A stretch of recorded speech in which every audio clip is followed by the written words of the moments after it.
Paimon votes we go say hi to Xiangling first.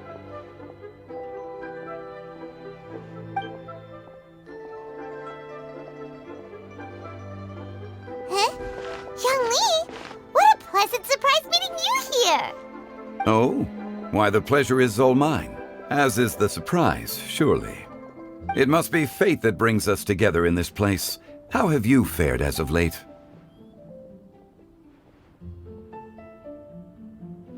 Setbacks are inevitable over the course of a long journey. If you wish to share what's troubling you, allow me to lend my ear. There is no need to shoulder all burdens by yourself. You are too kind. So, Xiangling, are you here to listen to stories over tea again? I had originally planned to set out after this last round of tea. However, I had planned to take a walk to Chimes village and gather some nascent bamboo shoots, which are currently in season.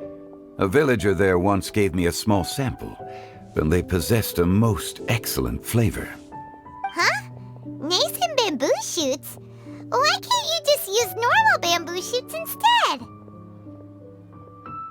Wait, Paimon knows! Because Zhongli prefers the finer things in life, right? Okay, Mr. Particular, let me guess. Ahem. The nascent bamboo shoot has a uniquely tender texture and a delicate sweet taste that its normal cousin cannot match. An astute observation, Paimon. You know me well indeed. Lantern Rite is almost upon us, but besides the bamboo shoots, there are a few other items I have not yet procured from Director Hu's list. May I ask if you have already made arrangements for the days ahead? Well, we were planning to use the opportunity to say hi to some of our friends, but before we were able to figure out a schedule, we ran into you. Well then, might I invite you to imagine the sheer delight that is a soup cooked with the freshest nascent bamboo shoots in all the land. Generous cuts of pork belly and crisp, fragrant bamboo shoots placed together in the pot and left to simmer slowly for half a day. Oh, you're doing this on purpose, aren't you? Paimon's onto your plan. You just want to hoodwink us into fetching your bamboo for you. Why, I assure you, I would do no such thing. I merely wish to inform you of the freshest, most succulent and flavorful bamboo shoots one could ever hope to taste. Ugh, let's go, Traveler. Paimon's taste buds can't take it anymore. Collecting a few bamboo shoots shouldn't take too long. Paimon has got to get her hands on some of that soup. Such fine specimens are indeed well worth the excursion. Very well. I shall leave the bamboo shoots to you. Should you have the good fortune to find some, please share them with me as well. See? Paimon knew he was just bamboozling us. However, there is no need to rush. The streets of Liu will be bustling with visitors and filled with all manner of celebrations during the festive period. By all means, go wherever your interests lead you. The nascent bamboo shoots would be but a wonderful final touch to a most exceptional feast. What an honor it would be to savor them in the company of friends. We're heading out. Enjoy your walk, Young Lee. Take care now, you two.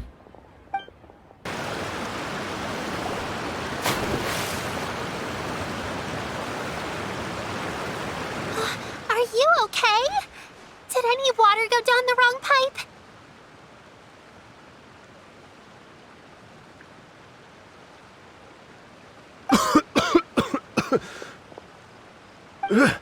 I think I'm okay now. Thank you so much. That was scary. Well, at least you're all right. All thanks to your savior here. Oh, a little girl? Greetings, everyone. My name is Yao Yao. It's a pleasure to make your acquaintance. Whoa, she's so well-mannered. My name's Paimon, and this is the Traveler. I'm Dvorak, a musician from Fontaine. I came through Stone Gate intending to head towards Liyue Harbor, but then I became captivated by the beautiful scenery, and before long, I was completely lost. Just now, I was so mesmerized by the waterfall that I slipped and fell into the water. If it weren't for Miss Yao Yao's help, I shudder to think what might have happened. It's all right, Mr. Dvorak. The splashing around the bottom of the waterfall means the stone path is always wet and slippy. You definitely have to be careful. Next time you're exploring an unfamiliar environment, try to focus on what's right in front of you. Don't let your mind wander. As long as you watch your step, accidents like this won't happen anymore. Yes, ma'am. I understand. I'll remember to be more careful next time.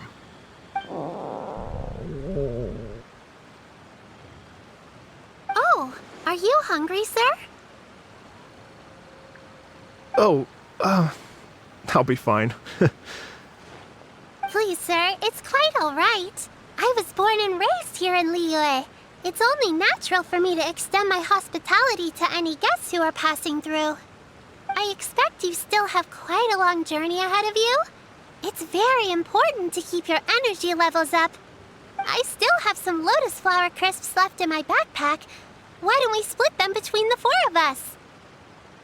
Aw, what a thoughtful kid! She even has some for Paimon! You're welcome. Mmm, so tasty! If only there were more. Having a healthy appetite is a good thing. It means Paimon's still growing. If I'd known I was going to run into you, I would have made a second batch. Hope you're taking notes, Traveler. This is how you treat your Paimon. What do you think, sir? Are Liyue's snacks to your taste? I wonder if they're not sweet enough. No, they're perfect. When I was traveling through Mondstadt, I had a chance to try one of their moon pies. It had a meat filling, unlike these crisps. But apart from that, it seems like they follow a similar cooking process. Both are delicious in their own way. As for Fontaine's cooking, though, it's been a long time since I've had a taste of home. Sounds like you spend a lot of time on the road, huh? I do. It's part of my job. I'm one of the main organizers of the Iridescence Tour. Iridescence Tour? The Iridescence Tour is one of the biggest music festivals in Fontaine. We're looking to expand, though. Our aim is to hold a festival in every nation. At least, all the main organizers share this goal. Unfortunately, it's a long story, so I'll spare you the details. But anyway, so the main reason I'm traveling all around Tavad is to promote our music festivals. But I have some personal reasons, too. Well, what are they? Just tell us already. Let me see. Well, to explain it in full, I'd have to start with a story from my ancestors. I don't want to take up too much of your time. Oh, I love listening to stories. We want to hear it too. Okay, then I'll start from the beginning. The story goes that my ancestor, who was also a traveler, once slipped and fell into a lake during his travels. As he was sinking and gasping for breath, he heard a wondrous tune in the air. They say it was the most beautiful, moving melody he had ever heard. Even in that life and death moment, the ethereal music seized his full attention and almost made him forget the fact that he was drowning. When he finally came to, he found that he had already been brought ashore. Not too far from him stood an unfamiliar woman with an almost divine aura. Once she saw that he was no longer in danger, she left without a word.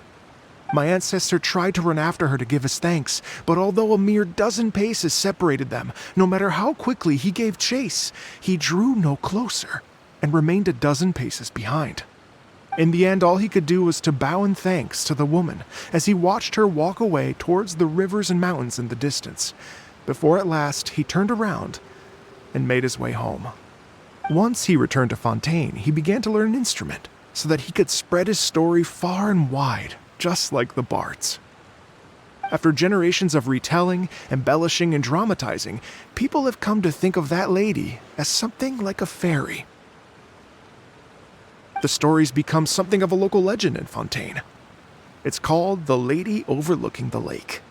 People now say that if you go down to the lakeside and play an instrument, so long as you play a pleasing melody, you will hear a fairy lady who is hiding out of sight, playing along with you. Wow!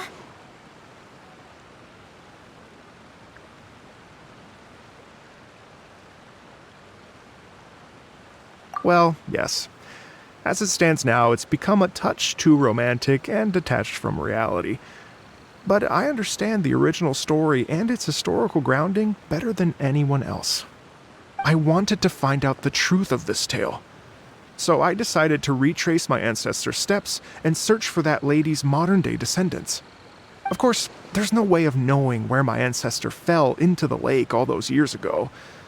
So I always knew that the search would be akin to looking for a needle in a haystack.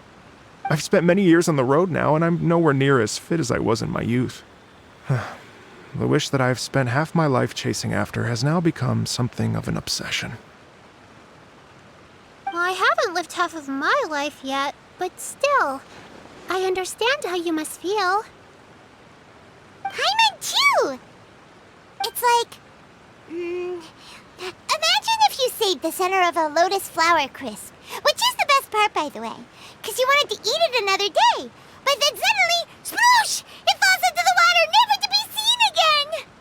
Paimon would definitely remember that for the rest of her life. There's no need to feel sorry for me. I've made some progress over the years. For example, I've concluded that the story must have taken place in Liyue. Oh, so you finally found a lead? Yes, in fact, that's an intriguing story in and of itself. I'd always known that Mondstadt is the city of song and freedom, but more recently, I heard that the Animal Archon returned to Mondstadt for a festival in the fall, and learned that he himself is a patron deity of music. So I prayed for the Animal Archon's guidance in the Mondstadt Cathedral, and as soon as I set foot back outside the front gate, I noticed a cluster of leaves being blown in the wind further and further west, towards Stone Gate. A friendly local told me that this meant the wind was guiding me in the direction of Liyue, so I followed their advice and made my way here. Right? You get it. I knew I'd find someone that agrees with me eventually. Are you sure? It sounds a bit too much like one of those fake legends told by those treasure hoarder guys to scam gullible grannies from Jingsa Village. Rex Lapis has returned to the world. Just give me some incense and a little more towards the travel fees, and I will pass your gift on to the Lord of Geo and ask him to keep you and your family safe and well, and so on and so on. Don't worry, Yao Yao. We have a lot of experience with deciphering omens and stuff. And anyway, you only got scammed if you handed over Mora, right? Actually, to express my gratitude, I did spend rather a lot of Mora on several bottles of fine wine, which I left at the Statues of the Seven along the way. Oh dear. Well, how about this, ladies and gentlemen? Why don't I bring you all to Yujing Terrace to see Miss Ganyu? I don't know very many people, so I can't help you out much. But Miss Ganyu and the Qixing know just about everything. If you've been scammed, they'll help you get your Mora back. And if the wind was telling the truth, and you want to keep looking for that lady's family, they'll be the best people to ask. But you've already helped me so much. Well, I was going to take some new medicinal herbs and plants I picked to Miss Ganyu anyway, so it's no trouble at all. You know what? It's been a minute since we saw Ganyu too. It should be nice to pay her a visit before Lantern, right?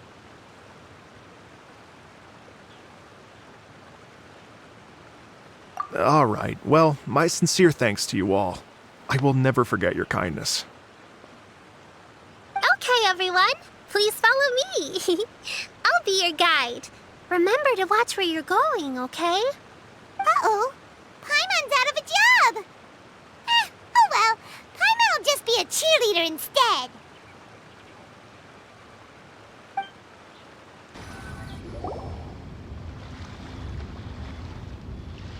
Wow.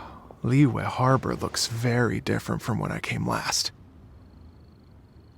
It's almost as if I'm listening to the same melody, but with a richer timbre and new variations added. Well, we are here during Lantern Rite after all. It only comes once a year, so they always have a big celebration. It's fair to say that this time of year is when Liyue Harbor looks the prettiest. Great. Let's go and check it out. I can't wait to get into the city and see it all up close for myself.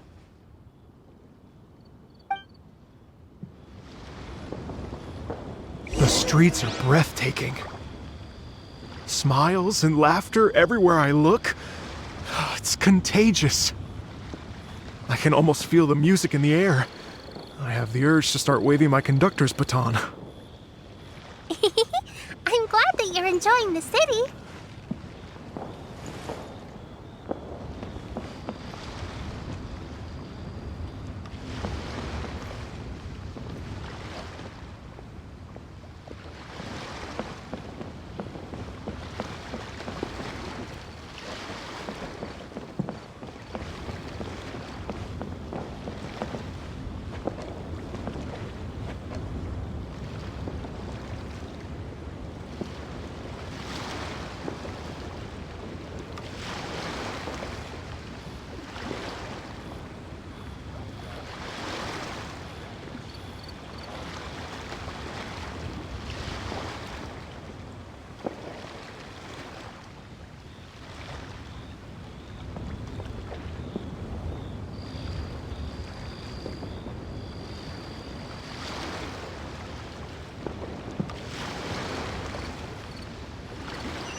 Hey everyone!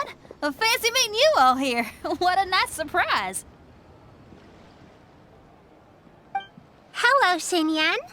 Let me introduce some new friends. They are... Traveler, Paimon, and Mr. Dvorak, right? I've known them all for quite a while. When I was last here to advertise a Liyue stop for the Iridescence Tour, Xinyan was one of the few people willing to give me the time of day. Well, feels like I've been chasing this Iridescence Tour bandwagon halfway around the world, but I keep getting stood up. What's going on, Mr. Dvorak? I'm so sorry, Xinyan. We've had a string of terrible luck recently, and every time we've tried to put on a show, something or other has come up to stop our plans from materializing. Is that right? I guess it can't be helped. So, what brings you to Liyue Harbor at this time of year anyway? Thinking of putting on a music festival during the Lantern Rite celebrations? A Lantern Rite music festival? Yes, please! No, I'm actually here on personal business this time. Oh, so no Lantern Rite music festival? I mean, that's not just up to me. Hosting a music festival takes a lot of funding and personnel. Moreover, I've never worked with the Liyue authorities before. Even if I were to start putting something together right now, I think it'd be too rushed. Wait, but we're going to meet the Liyue Qixing, aren't we? And they're the ones in charge. Uh-huh, that's right. Miss Kuching and Miss Ningguang can make anything happen. You mean... what? This is the perfect opportunity! Well, sure, it might not work out, but it can't hurt to bring it up as a suggestion. That's the spirit! See, even the Traveler agrees with me. Mr. Dvorak, don't let yourself be put off by the fact that a few things haven't worked out recently. As for the performers, I can put you in touch with some local artists. My friend Yunjin is a well-known opera singer in Liyue. With her support and a commissioned song from the Yunhan Opera Troupe, we should be able to get something going. But what about you, Xinyan? Are you just going to sit this one out? What do you take me for? If we actually managed to make the Iridescence Tour Lantern Rite Grand Concert a reality, you think I'd let anyone else perform the opening act? Wow! There's that rock and roll spirit! What do you say, Mr. Dvorak?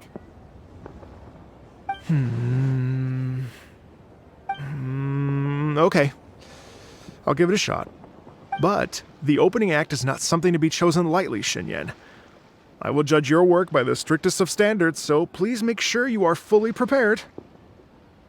Are you kidding? I thought you'd never ask.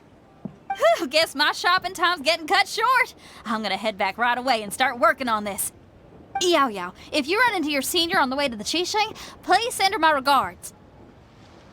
Okay, I promise I will. Good luck with your music, Xinyan. You've got this, Xinyan!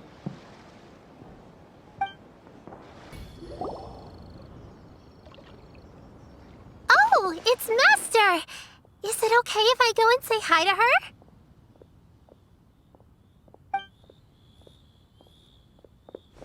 Oh, calm down now, dear. I'm not about to run off anywhere. I'm not a bundle of energy like you. I haven't seen you in days, Master! I've missed you. Oh, bless you, Yao Yao. You do say the sweetest things. Ah, look who it is. Visiting friends during the Lantern Rite, are we?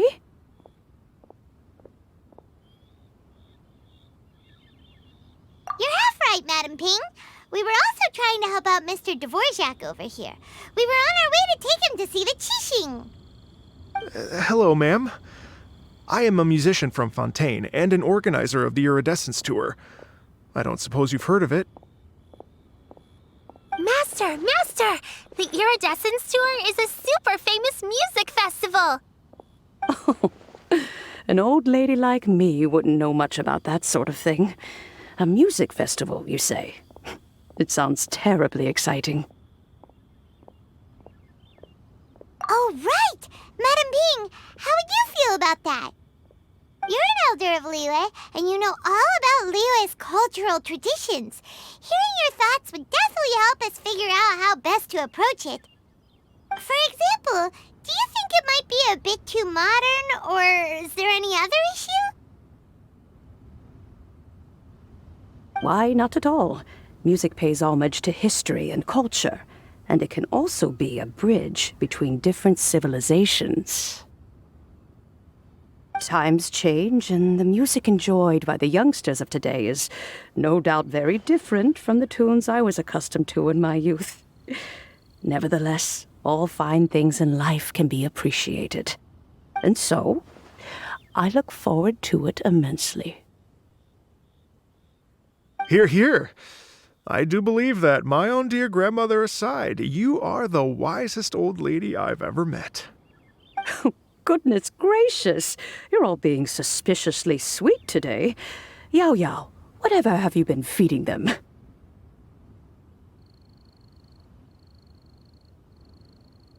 Master, you're in such a great mood today. You're even cracking jokes with the rest of us. Oh, well, I'm sure you must have plenty to be getting on with. Yes? Run along now. Don't let me hold you up.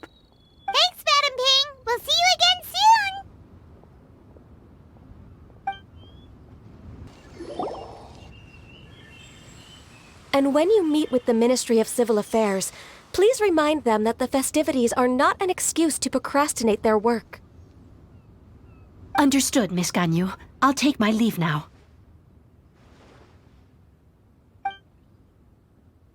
Ganyu! What brings you here, Yao Yao? I've brought all the medicine you asked me to pick for you.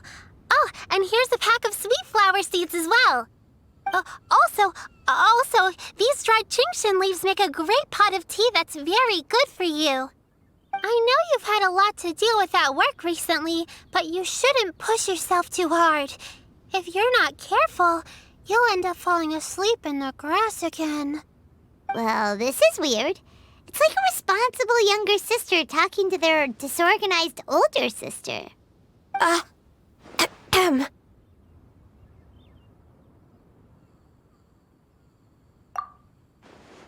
Thank you, but Paimon's criticism is quite valid. I do have a tendency to neglect matters outside of work, and that's something I should improve on. Oh, my apologies. I don't believe we've been introduced. Ah, Paimon will do the honors.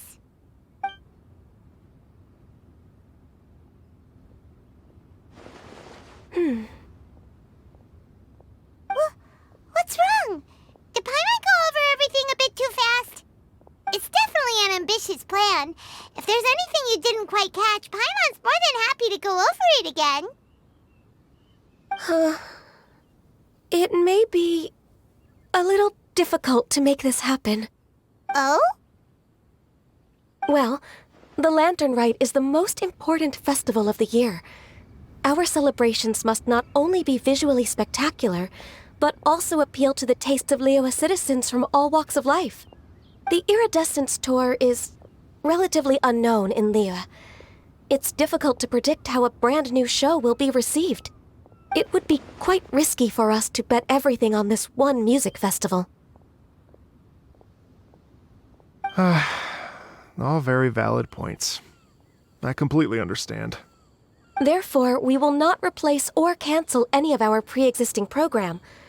However, I will submit a proposal requesting to put the Iridescence Tour special performance as the final act of this year's festivities. Some live music will certainly add to the festive atmosphere on the night of the Lantern Rite. As for the venue, let's reserve a space at the docks.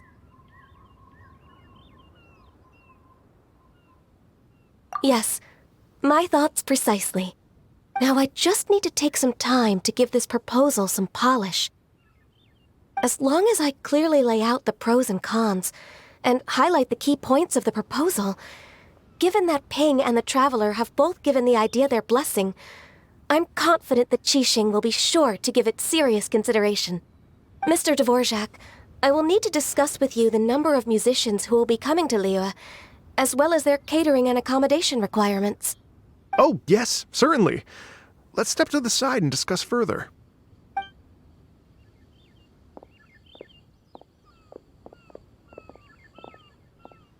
As soon as there's work to do, Ganyu's as diligent as ever. I couldn't agree more.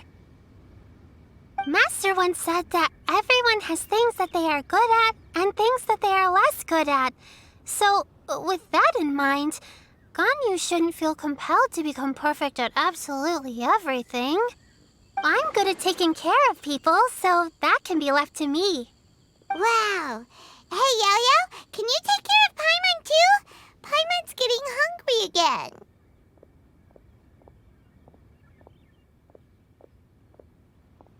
I'm afraid my backpack's empty now, but if you let me know what you like, I can bring you some of your favorite dishes next time we meet.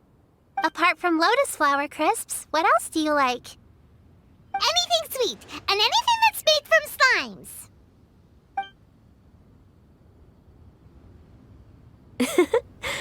Here's what I've drafted so far. Anything else you want to add? No, this is excellent.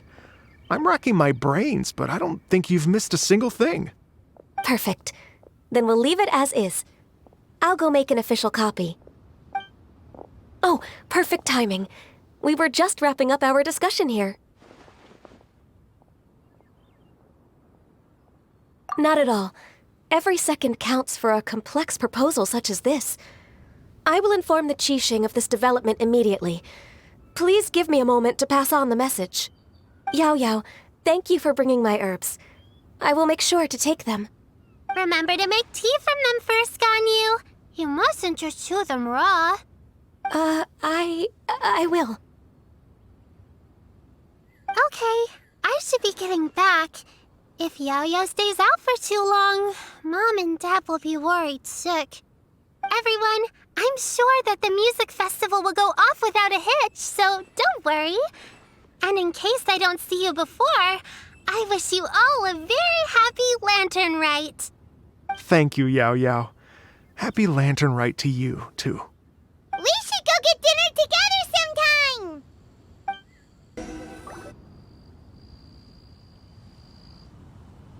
Greetings, Traveler, Paimon, and Mr. Dvorak. Call me Kuching. Ganyu has brought me up to speed on everything. I'll get straight to the point. The Qixing have approved Ganyu's proposal. Over the next few days, I will be working with Mr. Dvorak on behalf of the Qixing to facilitate the organization of this concert. Yay! That's awesome! Please. The Qixing have a duty to deal with matters such as these. We have merely moved things forward to the next step. On a more personal note, I am an avid supporter of all things new and innovative. As such, it is my privilege to work with you on this exciting project. Thank you so much, Kuching. I'd become quite discouraged after our recent failures and was expecting the same outcome once again, so I didn't dare to get my hopes up. Never in my wildest dreams could I have imagined this going so smoothly. It's like a dream come true. Right.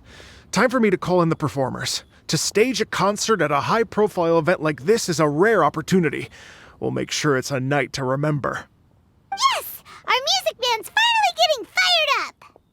Yes, indeed. I know exactly what I'm doing from here. For a musician, music will always be the language they are most fluent in.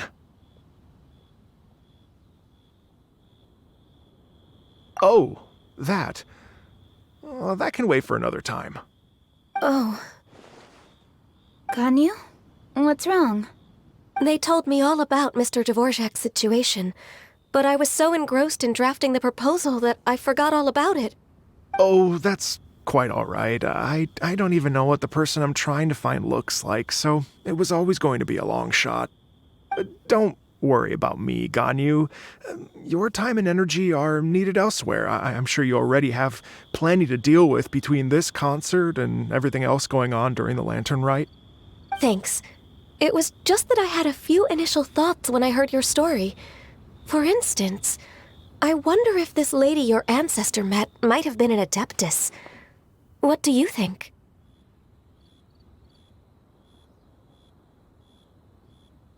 To tell you the truth, Mr. Dvorak, I am somewhat related to the Adepti myself. I am part human and part Qilin. The Qilin is an illuminated beast. I know how important your quest to get in touch with your roots must be to you, because I've been there myself before, trying to find out where I belonged. Did you say the Adepti? And you're illuminated beast? Part Qilin? Are you telling me all the rumors of the Liyue Adepti are real? So it's not just artistic license? You bet they're real! Trying to track them down is tough, though. Like Julian Karst itself. There's nothing specifically stopping you from going there, but getting in and out of there is quite an ordeal. Yes. Anyway, if you're looking to uncover a lost melody or shine light on a forgotten aspect of Liyue's cultural history, I'm probably not the best person to ask. But if it's a person you're looking for, then I just might be able to help. I see. I think I understand the situation now. In that case, Ganyu, shall we divide the work between us? Yes, that was also my thought. Great. So Mr. Dvorak and I will concentrate on things here in the city to make sure the concert goes according to plan.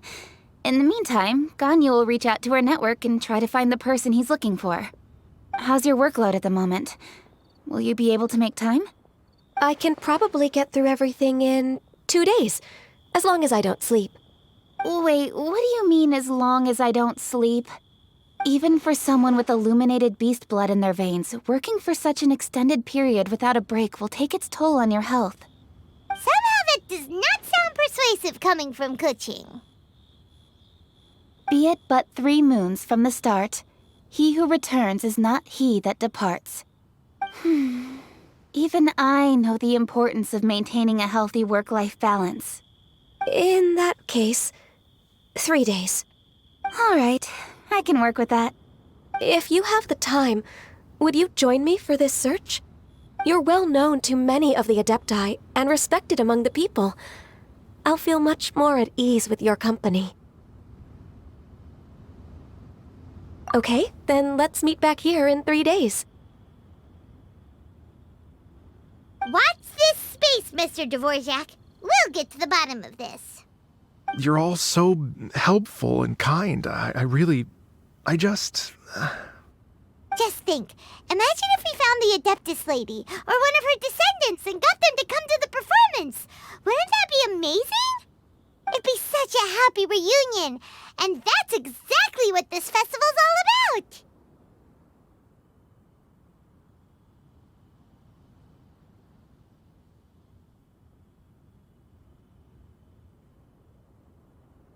You're right. Okay, I'm gonna pull out all the stops to make this lantern rite a true extravaganza. We should probably get going. Mr. Dvorak, could you come with me to confirm the site? Ooh, we're coming too!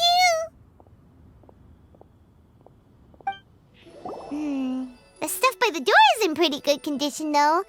It can't have been too long ago that someone was last living here.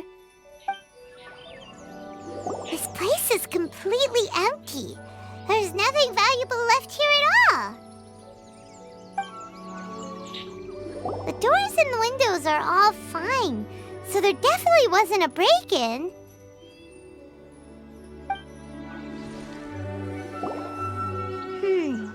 How strange. It looks like it's been looted, except for the fact that there's no sign of a struggle. The bad guys could have sneaked in while the owner was gone, but then how do you explain why the door and windows are intact? Seems you've done a pretty thorough inspection. So, any theories on what might have happened here? Daylon, you didn't hide some of the evidence from us on purpose, did you? Why would I make this more difficult for you? We're on the same side here. Okay, well, Paimon gives up then. Paimon's got nothing. What about you? Give up as well? Yep. It's not obvious at first sight, that's for sure. To be honest, I was only able to put it all together because of some background knowledge about this area. A long time ago, there used to be a group of bandits in the Liyue countryside who would sound a horn every time they were about to raid a village. But it wasn't a rallying cry to rouse their fellow men. It was a disconcerting tune, meant to intimidate the weak and warn them of their impending doom. To escape with their lives, the villagers would abandon their homes and flee overnight, taking only their most valuable belongings with them. Everything else was left behind. The bandits were eventually brought to justice, but the fear and trauma remained in the villagers' hearts. Whenever they heard that melody, they would feel like their lives were in danger once again, and flee immediately. The culprit of this crime exploited that very fear to get access to this house without having to force their way in. That's quite the story. The victims obviously will have gotten quite a fright, but at least they won't be in any great danger. The important thing now is to find this copycat criminal.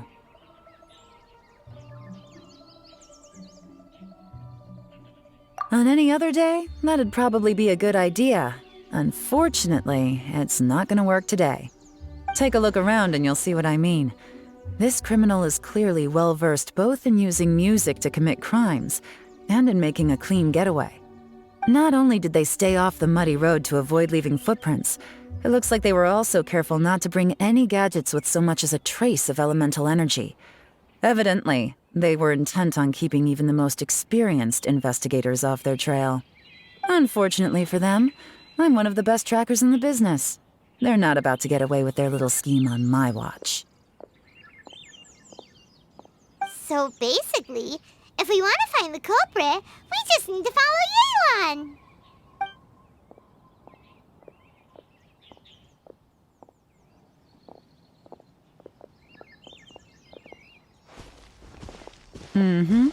As long as you can keep up. Since the culprit's trying to be cautious and low risk, I'll bet they left through an area with some vegetation for cover, but not so much that it would slow them down. There they are! Look! A treasure hoarder tent! Ugh, not the treasure hoarders again! And so close to Lantern Rite, too! 'Tis not the season for their antics! Come on, let's round them up. Hey! Who are you? Where did you come from? The evidence is conclusive.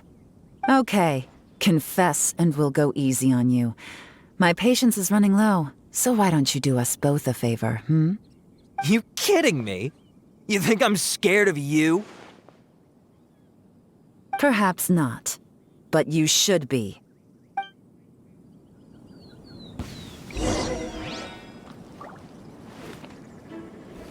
You're open! Quietly now.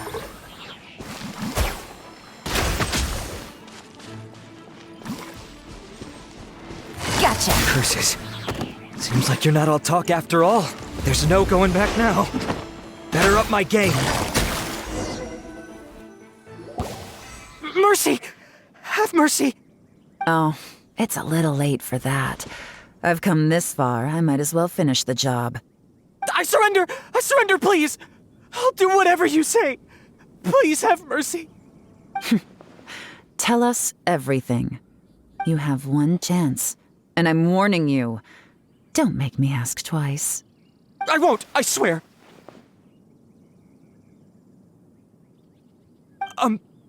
So Lantern Rite's nearly here, and like a lot of people, I wanted to buy a few nice things. I know I'm with the treasure hoarders and everything, but I don't really have any kind of experience with robbing people and whatnot. So I don't have the guts to break into somebody's house. Wow, you're really going to complain to us about that? No, not at all. I'm just telling it how it is. Okay, continue. I racked my brains trying to think of what I could do, and eventually I remembered something from back when I was a kid. The bandits would blow their horn, and my grandma would grab us kids and run. I remember the tune, so I figured I'd try it for myself. I mean, just to see what would happen. At first, anyway, I seriously didn't expect that family to pack up and leave. But they did, and they just left all their stuff right there for the taking. It was too easy, I couldn't resist. It was completely wrong of me, I know that now. I'll return everything that I took. It's all still in perfect condition, and it'll be like it was never gone. Please, give me a chance, huh? Let me make it right. Give you a chance, huh? Sounds to me like you'd rather strike some kind of a deal than spend Lantern Rite behind bars. Yes? Yes? You know how to bargain, I'll give you that. It's just a pity that you didn't confess at the first opportunity. You'll have to take a walk with me. Once we've returned the goods, we'll find the owner of the house, and you can apologize to them in person. After that, I'll escort you to the Ministry of Civil Affairs. Yes, ma'am! You know, as a former victim of this kind of crime yourself, I doubt anyone understands the fear you inflicted quite as well as you do. Does your greed matter more to you than your fear? More to the point, if you can play a tune from memory, don't you think you should be capable of making an honest living? You mean...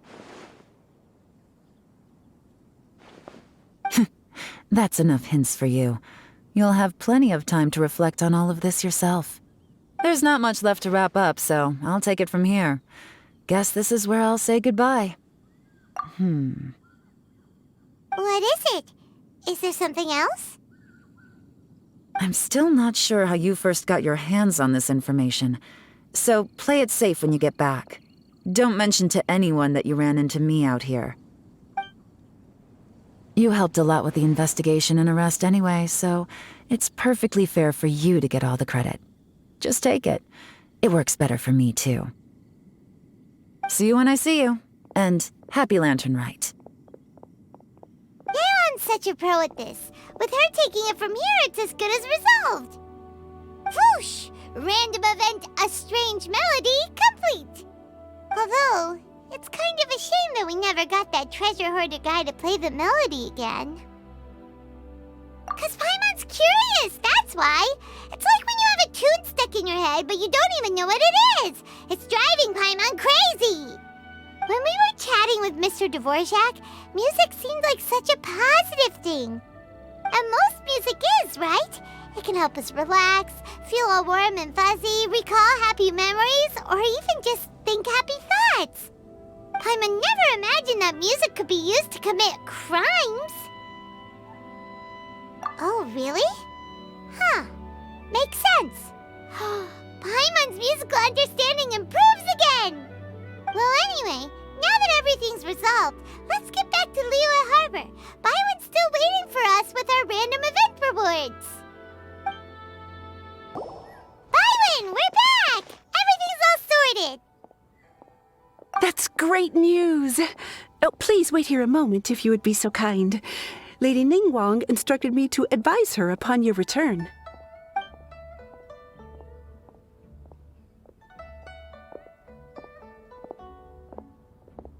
My greetings to both of you. Long time no see. No need to be so formal with us, Ningguang. We've known each other for a long time now. You must be super busy with all the preparations for Lantern Rite. Don't mind us. On the contrary, I think it is those that I have known longest to whom I should extend the greatest courtesies. Alas, on a different day, I would invite both of you inside for some tea and a brief respite from your travels. But you're quite right. Trivial matters aside, there's no escaping the fact that we have a grand concert to organize. Once the performance itself is over, we'll then need to invite the representatives of the Iridescence Tour for a discussion on future collaboration opportunities. The financing arrangements alone could well entail many rounds of discussion. Simply put, there will always be work to do. Whoa, you're already thinking that far ahead? Well, we can discuss more current affairs if you'd prefer. I trust you saw this year's Mingxiao lantern at the docks when you arrived at the city? Yeah, it looked like a goose. Which Adeptus is it modeled on this time? Sea Gazer. I believe you're familiar with the name. Legend holds that he was free-spirited and easygoing. People described him as a cheerful soul and a loyal friend. On this marvelous lantern rite, we pray that the fallen heroes may be guided home. If the sound of music can flow like the rivers and streams into every corner of the land, perhaps the souls of those who have gone before us will hear the song of a new era. I wonder whether the melodies will be to their liking. Oh, they're gonna love them. Paimon's sure of it. At least, if the guy you mentioned is anything to go by, the Adepti and heroes of the past sound like a positive and free-spirited, cheerful bunch. They're sure to be open to new music. Well, let's hope so. I heard that you'll be going on a search with Ganyu to find the descendants of a fairy lady from a Fontaine legend. I'm sure this quest to uncover the truth behind an ancient story will turn into a most charming tale. Do share it with me, won't you? I couldn't bear to miss out.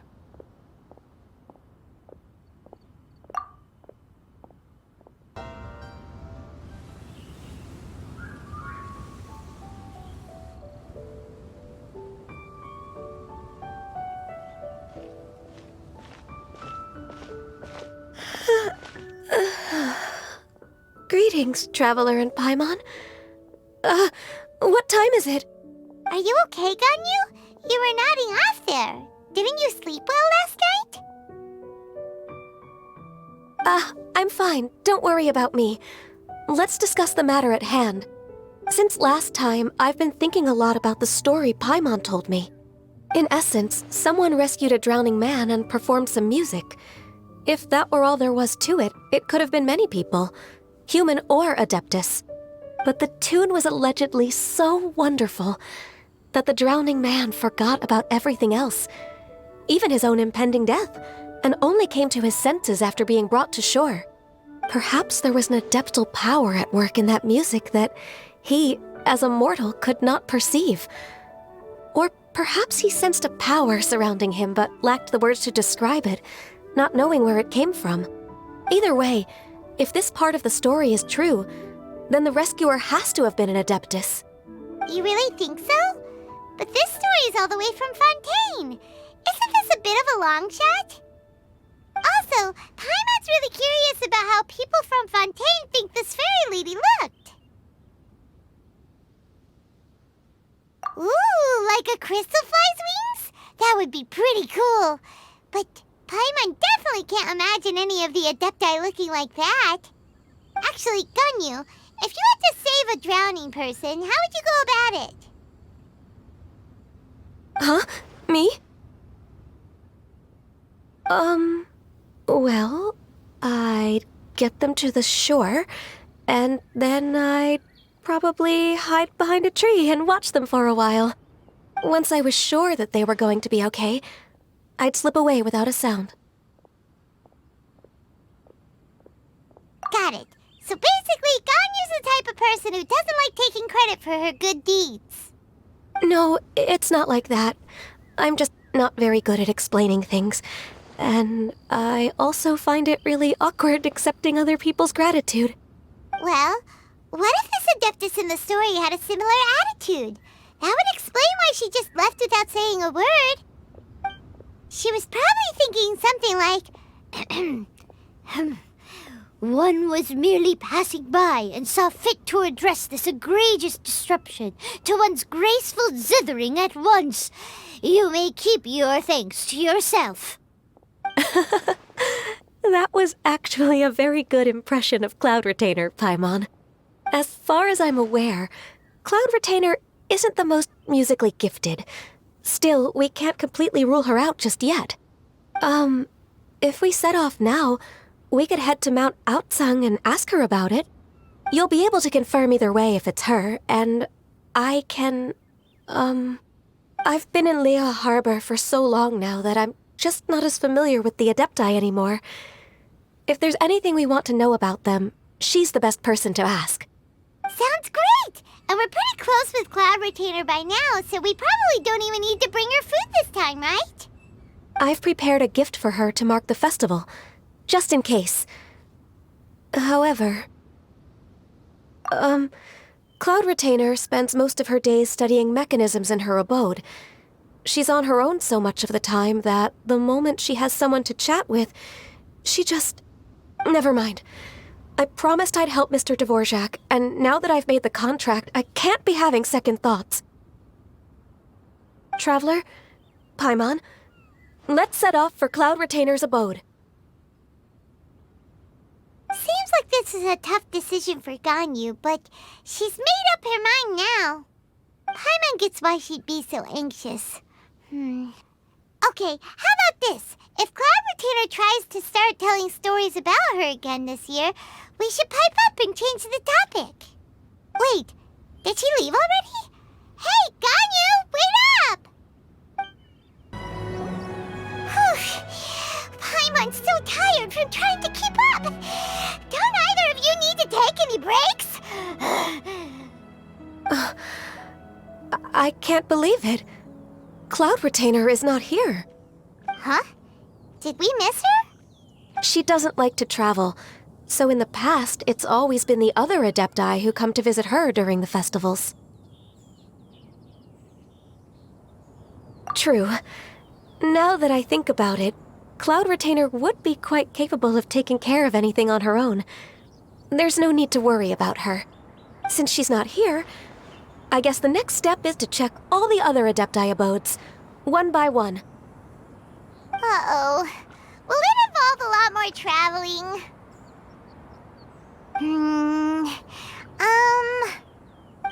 Got it! Paimon has a great idea! Please go on, Paimon. Our goal here is to find the Adeptus that helped Dvorak's ancestor, right?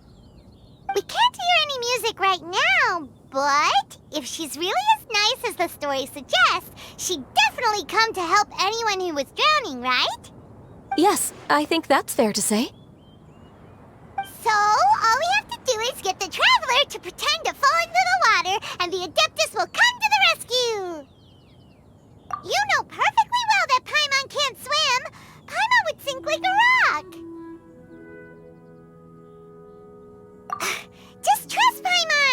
The water's pretty deep over there. Quick, swim to the very center.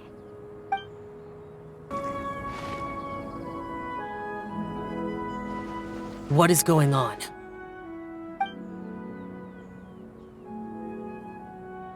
How do you feel right now?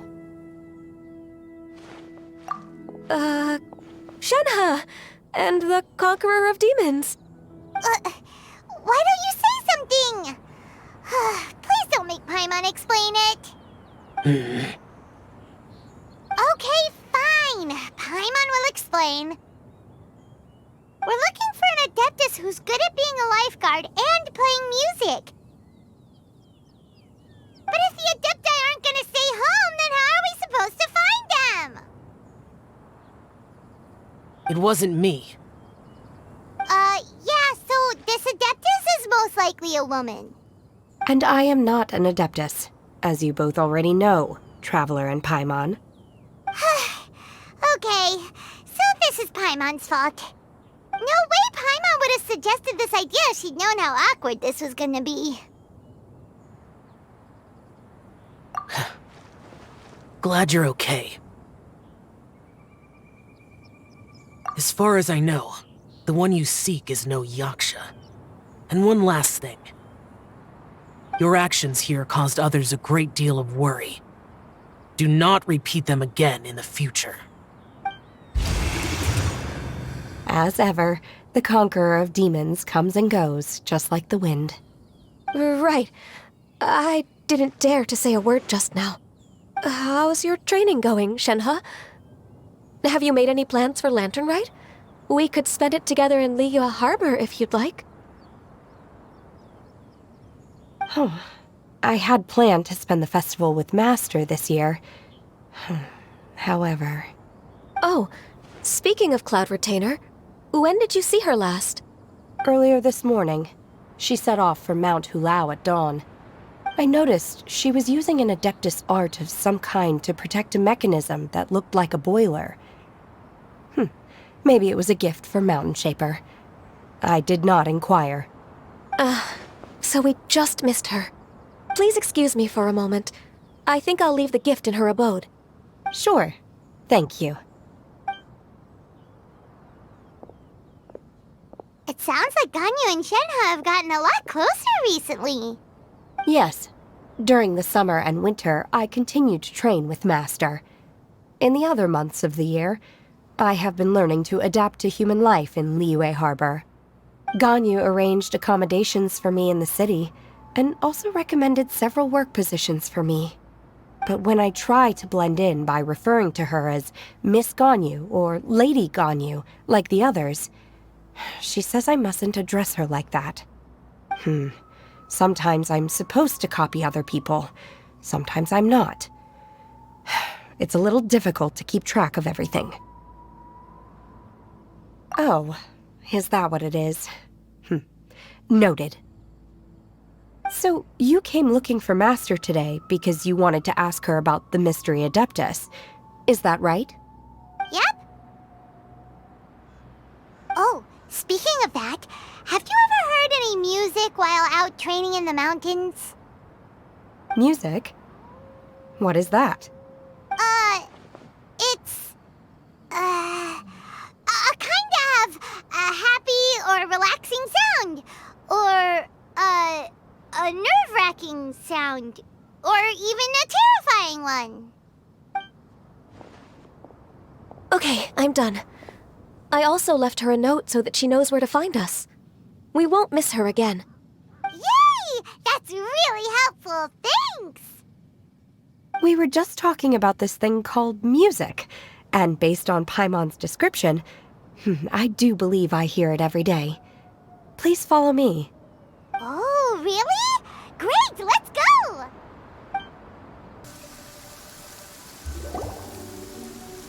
This is the place. I enjoy training here to the sound of music.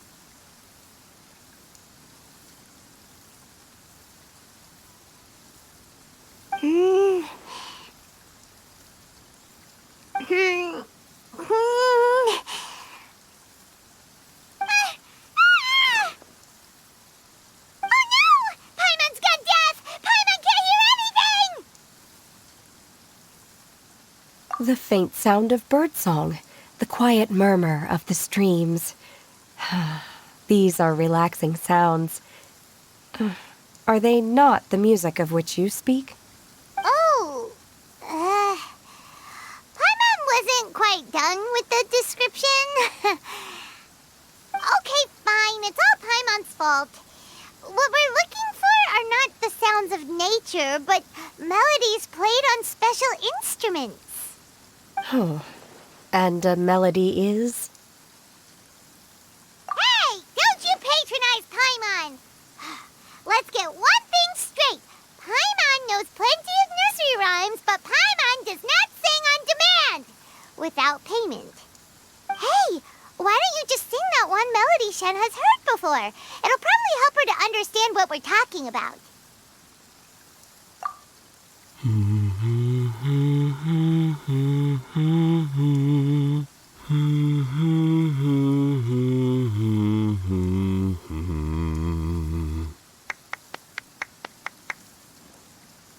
Oh, was that from the opera that Yoonjin sang? Mm-hmm. That was a melody, and melodies can be called music. It felt like I was transported back to the past. In my mind's eye, I could see the Zhao lanterns lighting up the night sky again. We're all there, raising our glasses and drinking to our heart's content on the Jade Chamber. As I watched Yoonjin's performance, I felt a warm sensation in my heart. And as the drink reached my stomach, it went from warm to hot. When you hummed that melody just now, feelings from a whole year ago came right back to me, as strong as they were on that day. So that's the power of music. Wow, Shenhe. That was so deep! Music definitely has the power to bring up memories. It's like a time capsule with all the special moments from our lives squished inside. What about you, Ganyu? Are there any melodies that have left a deep impression on you? I don't remember if my parents ever sang any lullabies to me. I know some local folk songs, and a few other things come to mind, too. The songs of the sailors down at the docks, the little ditties that the vendors call out in front of their beloved shops, the tunes of folk artists performing on the streets. Yes, that's right. In the past, whenever I heard the sound of those tunes, I always felt that they were worlds apart from me. Nenny and Liyue probably view me as a non-human. And they are right, in the sense that I never could connect with humans' artistic expression and their sentiments. So I haven't been able to integrate into their community and be a part of their lives. At least, that's the view I held in the past. Only more recently did I start to realize that the only barriers are ones that I have erected with my imagination. The way those melodies make me feel isn't all that different from other people after all. They're about mundane details of everyday existence. Life's ups and downs, joys and sorrows. Even though we come from different backgrounds and have different stories to tell, when it comes down to the most common things that we see and experience around us each day in the city, in that sense, we're all the same. You go, Ganyu! You're really making progress. You have loads of friends in Liyue Harbor when you think about it. Okay, maybe some are more like coworkers and bosses, but at the very least, Kuching and Shenhe are your friends now, right? Yes, I am. Technically speaking, we should refer to each other by the conventional forms of address used among fellow disciples. But now that I know what constitutes a friendship, I do believe we are more friends than co-disciples. Thank you, everyone. Once the days are warmer, I would like to host you at my home in the city. Please invite Kuching as well. I've planted many types of flowers. I'm sure some of them will be to your taste. You are too kind. I couldn't possibly. Nonsense. You are my friend. I have cultivated and cared for the flowers just as you taught me. Once you've seen them for yourself, I am sure you can advise me how to do an even better job next time. I will save some for decoration. We can feast on the rest. Then, thank you in advance. Wait, what is that saying again? If you insist? Do people say that? I'm not completely sure either. It doesn't matter, okay? You got the point across. No need to split hairs. Paimon's more concerned about your idea of a girls' night out. Eating flowers? Really? Does this have anything to do with you both being the disciples of that illuminated bird?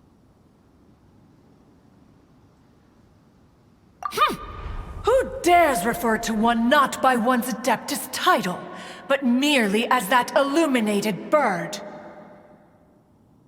Master. Our greetings, Cloud Retainer. Ah! There it is! The illuminated bird has landed! Double humph. Now she has the gall to use it rather than she, even after being chastised once already? Barely a moment has passed since we last met, and yet your impertinence has reached new heights. Very well. If you refuse to learn your lesson, one shall scold you no further. One has received your message from Ganyu. On the matter of the Adeptus you seek, one suspects to know their identity. Well, shall one lead the way?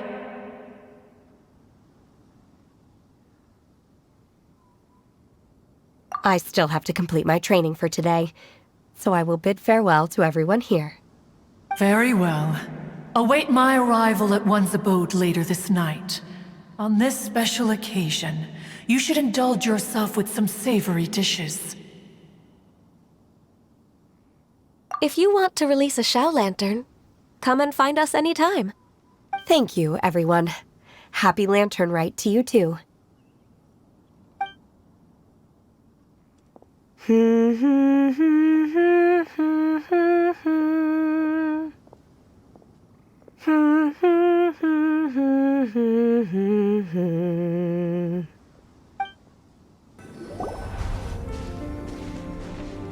this Quaily Plains?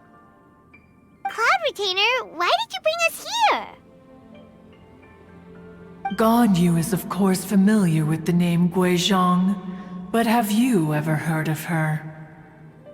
Guizhong is another name of Agentis, the god of dust. She was extroverted in nature and adored social gatherings and inventions alike. Long ago, this region was yet a prosperous assembly. Guizhong often invited her friends to visit her home, reserving for us seats around the largest stone table. Sea Gazer would always bring out his latest treasure and place it upon the table. He could be quite the braggart. Though usually a mild-mannered fellow, when it came to those collectibles he was so fond of, he always loved to show them off. Paimon remembers that name. So that's what Sea Gazer was like. He was an old friend and a former rival. One has many memories of him. Once he had brought out the treasure, it would predictably become the center of attention. Neither Guizhong nor one was content to let him just steal the spotlight. So we would then also present our proudest mechanical creations. As Adepti, we were each gifted in our own ways, and naturally proud of our accomplishments in our respective fields of expertise. As a result, one often quarreled with Sea Gazer. His treasures were not even of his own making. He just used his exploration skills to dig them out of the ground. How, pray tell, could he compare to me, when every single one of one's accomplishments were crafted by one's own hand? Cloud Retainer, you are getting competitive again. One digresses. Regardless, every time an argument occurred, Gui Zhang would come over to watch us during our mutual lambastics. On some occasions, she would join in, and on others, she'd take one of us by the limb and start uttering the most ridiculous nonsense. What kind of nonsense? No kind of nonsense were we spared. Sometimes she would brazenly opine, why argue between yourselves when neither of you could ever hope to beat me? Other times, she would make unsolicited suggestions, such as, once you two are done arguing, let's go to the foot of the mountain and grill some meat. She always sought to make everyone happy, and one must say, she had quite the gift for it. No matter what nonsense she said, one never felt bothered or offended. It also helped that she never referred to one as that illuminated bird or ladybird. Come on, get over yourself! Anyway, just as our impassioned arguments would reach the apex of acrimony, Marchosius would bring his delectable dishes to the table. Who would dare snub the stove god and his wondrous creations? At the sight of him, we would all immediately drop the argument and prepare the table for a night of feasting and drinking. Back then, one was always bothered by how the cups Rex Lapis brought were always too square for one's taste. Can you see yourselves ever enjoying a drink from a square cup? Precisely. So, as you can see, even one as great as Rex Lapis was not immune to making the occasional blunder. Even one could never find fault with Marchosius's cooking. As we ate, Gui Zhang would continue to find topics for conversation, filling the table with humor and laughter. Each of those old fossils had their character flaws and points of obstinacy. So why was it that whenever we dined together, we always had a marvelous time? We would drink together from a spot high in the mountains, until the moon set and the sun rose, and only then would the banquet finally come to an end. Streetwood Rambler would often remain to admire the flowers with Gui Zhang before returning to her own abode. The glaze lilies were far more abundant back then. Entire fields of them would appear to the eye as a veritable sea of flowers. Streetward Rambler? That would be Ping. You probably know her as Madam Ping. Oh, okay. Wait, this is a lovely story and everything, but didn't we come here to find that Adeptus from Mr. Dvorak's story? Or are you saying that it was Gui Zhang? Didn't she, already, Alas, long has one avoided this place for precisely that reason. The sights here are a reminder of a time long gone, and evoke much sorrow. One should have guessed that you would disrupt one's poignant moment of mourning with your incessant questioning. No matter, one will share the whole story with you now.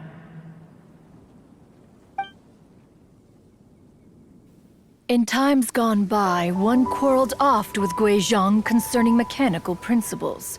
We each had our ideals, and neither would yield. Under the pretext of a social gathering, one invited the impartial Rex Lapis to judge the quality of our creations. But Rex Lapis declared that Gui Zhang's obscuro vulpus mechanism was superior.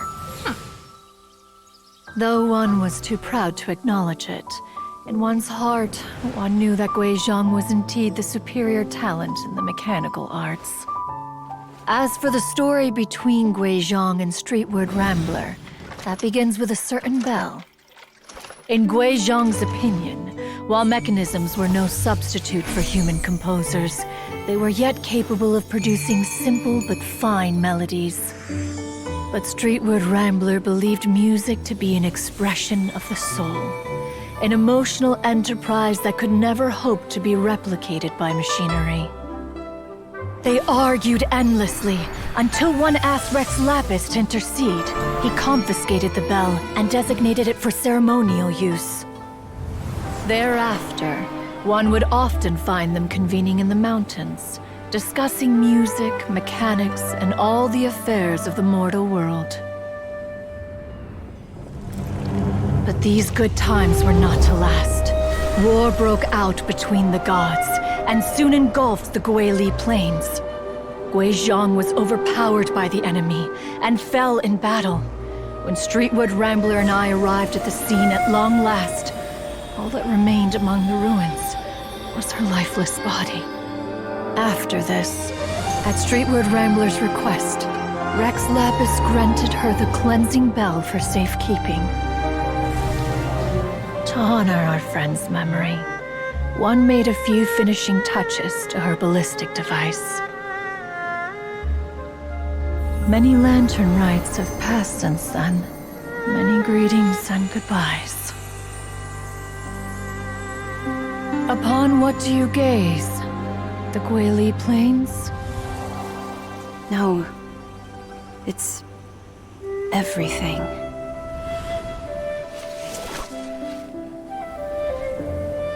We think of human life as like a lantern that's lit one minute and extinguished the next. But are we Adepti so different? Perhaps as dust settles after a storm, we too must one day return to the world below.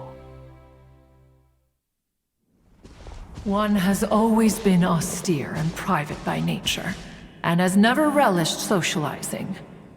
One's dealings with Guizhong were born out of discussions on the discipline of mechanics. What? You have loads of friends, and you seem pretty chatty. Just because one is not ignorant of social graces does not mean one is fond of them. One is perfectly capable of partaking in conversation despite being introverted. But in the end, one is nothing like Streetwood Rambler. She is dauntless but thoughtful, not to mention eloquent and wise. Moreover, her friendship with Guizhong was far greater than one's own. Back when they were rivals, they would often compete against one another in the realm of musical composition. That cleansing bell was one of Guizhong's proudest works, having the ability to both compose and perform. Wait, that's weird. Didn't Madame Ping say she pestered an old friend for that bell? And she also said something about being a vain beauty when she was young or something. Streetwood Rambler, a vain beauty. My foot. That bell has a sad history. Clearly, she refrained from sharing with you the truth of its origins, since the right time had not yet come. As for her old friend, who else could it be? As soon as Streetwood Rambler heard that a certain Zhang Li wished to borrow the bell, she realized that the man was none other than Rex Lapis, and that he had made an enormous decision. After all, we all have known each other for several millennia. Some things between us are implicitly understood. Whoa! So they were talking in secret code? Oh, Paimon did not see that one coming. Enough of your intrusions. Where was one up to? Ah, yes. One remembers now.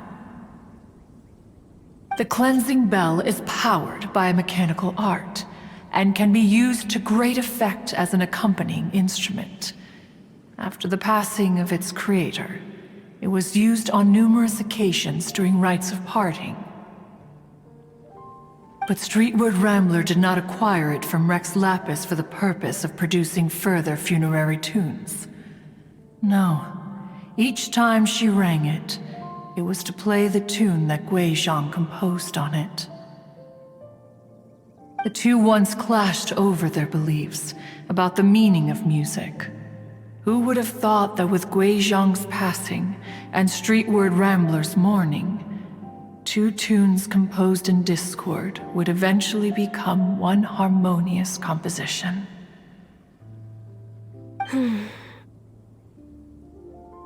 Once upon a time, Streetwood Rambler also loved gatherings, liquor, and music. But after Guizhong passed, she preferred her own company. She could often be found sitting alone at a mountain summit, contemplating and reminiscing with her zither. The music would go from mournful to soothing to impassioned. Many years passed before she finally composed a melody to her satisfaction. In celebration, she played the tune to the clouds. Regrettably, one has only ever heard her play that tune once. Which brings one back to the matter you've been investigating.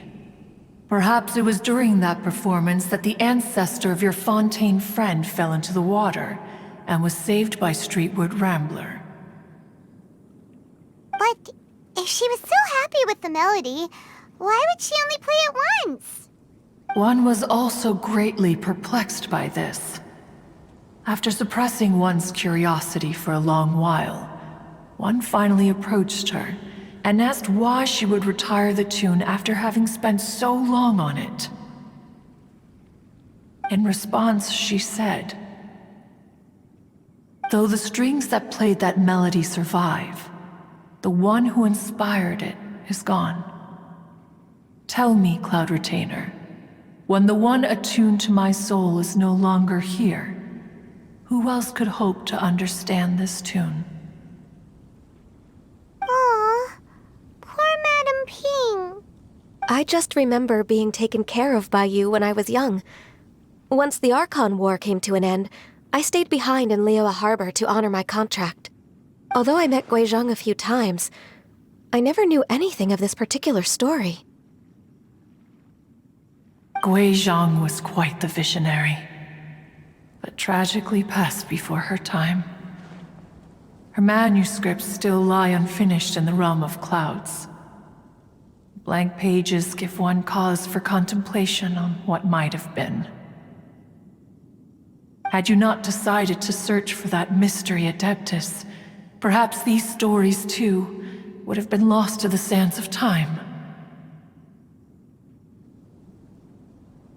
As of now, you know the truth. That the Adeptus who rescued the drowning man was none other than Streetwood Rambler. Do you intend to discuss this with her?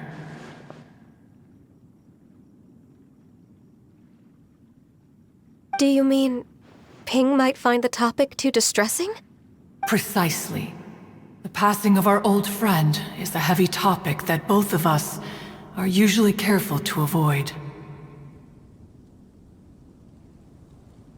If I may be so bold, Cloud Retainer, could it be that this is just your own personal opinion? Oh? How so? I've been in Liyue Harbor for quite a long time now, and I've witnessed many farewells along the way, so I too am well acquainted with the pain of the passing of a loved one. But this doesn't bring the city or its people to a standstill. They have to keep moving forward. Someone as perceptive and wise as Ping will surely have come to understand and embrace this. Though these immortal mountains have lost an Adeptus, the harbor of mortals has gained a wise elder. No loss can ever be undone, but there is always much that can still be gained. Ping has helped countless people, and will guide many others in the years to come. And all to whom she extends a helping hand become her friends. People she can admire flowers and discuss music with. Though it is heartbreaking to lose a kindred spirit, life goes on, because there are new friends waiting for you further down the road. We even asked Madame Ping what she thought about adding a music festival to this year's Lantern Rite. Oh, when we get back, why don't we just ask her if she'd like to perform? Maybe we can even get her up on stage. You youngsters and your imaginations. Why don't you come with us? It's been a long time since you last spoke with Ping, and Liyue Harbor is always decorated so beautifully during the festival period. Is not every Lantern Rite the same in this regard? Were there ever anything new to discuss? One in Ping could meet any day of the year. I disagree. Each new day and each new year is different from those that have come before. How long will you simply let them pass you by?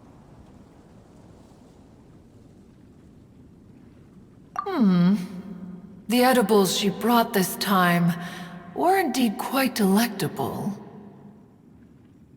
Very well. Then one will be off.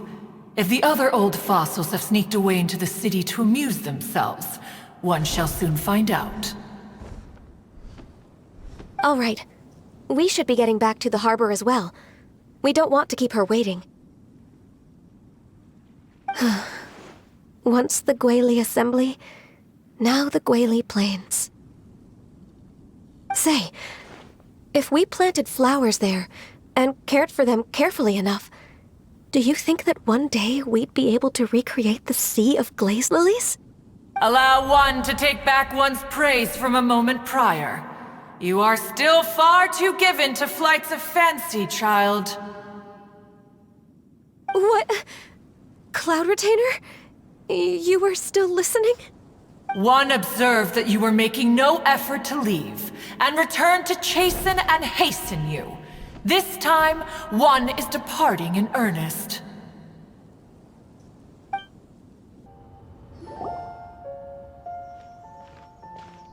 Whoa, Madame Ping and Cloud Retainer? It appears you made haste after all. One arrived but moments before you. Oh, bless my soul. To what do I owe the honor? How nice of you all to come and visit me. Miss Illuminated Bird, haven't you said anything yet? Said what, precisely? And why should one be tasked with saying it? 'Cause you're the one who's known Madame Ping the longest. Street word. Or rather, presumably, you would prefer to be addressed as Ping? Oh, Cloud Retainer, you are uncommonly polite today.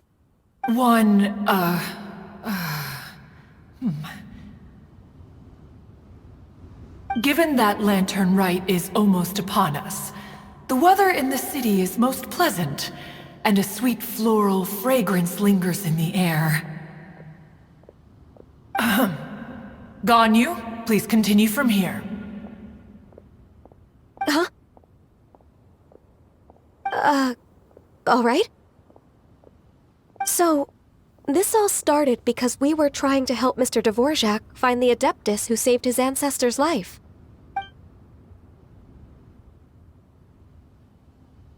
Cloud Retainer informed us that the one who played that melody and rescued the drowning man was none other than yourself. Ah, let me think. Yes, I do believe I recall that encounter. What a long time ago that was. I'm surprised that you still remember it. Even more astonishing, perhaps, is the fact that this story has survived this long at all, when mortal lives are so very brief. It appears that she has proven herself right once again. Who's she? We like to call her Guizhong. From the look in Cloud Retainer's eyes, I sense that she has already told you all about her. Albeit reluctantly, one might add. There is no harm done. After all, Lantern Rite's very purpose is to commemorate the heroes who gave their lives for Liyue. Although Guizhong did not live to see the splendid sights of today, she was as much a hero as any other. So how has she proven herself right again exactly? Once upon a time, she said to me that humans were a weak form of life that she wished to protect with her wisdom. But as she interacted more and more with them, her opinions on them began to change. She marveled at the beautiful complexity of their spirits, the sheer splendor of all they could accomplish through their hard work and intelligence. She told us that to underestimate human potential would be to make a grave mistake. With the smallest amount of guidance, enormous power can be unleashed in them, and a human who has reached their full potential may well be her equal. Someone who could have as much to teach an adeptus as to learn from them. She always had a way with words. That her mechanical accomplishments were judged superior to one's own was, one suspects, in large part due to her sheer eloquence. Speaking of mechanics, Cloud Retainer, do you still remember that potted plant mechanism? The one that the two of you gave me as a gift? Of course. Guizhong and one both put an immense amount of effort into that gift. It would be no overstatement to call it a testament to each of our individual technical genius. As Guizhong once said, it takes every blade of grass and every flower to make a homeland. When I see the sight of Liyue Harbor before us today, I am reminded of this. Madam Ping looks very emotional right now.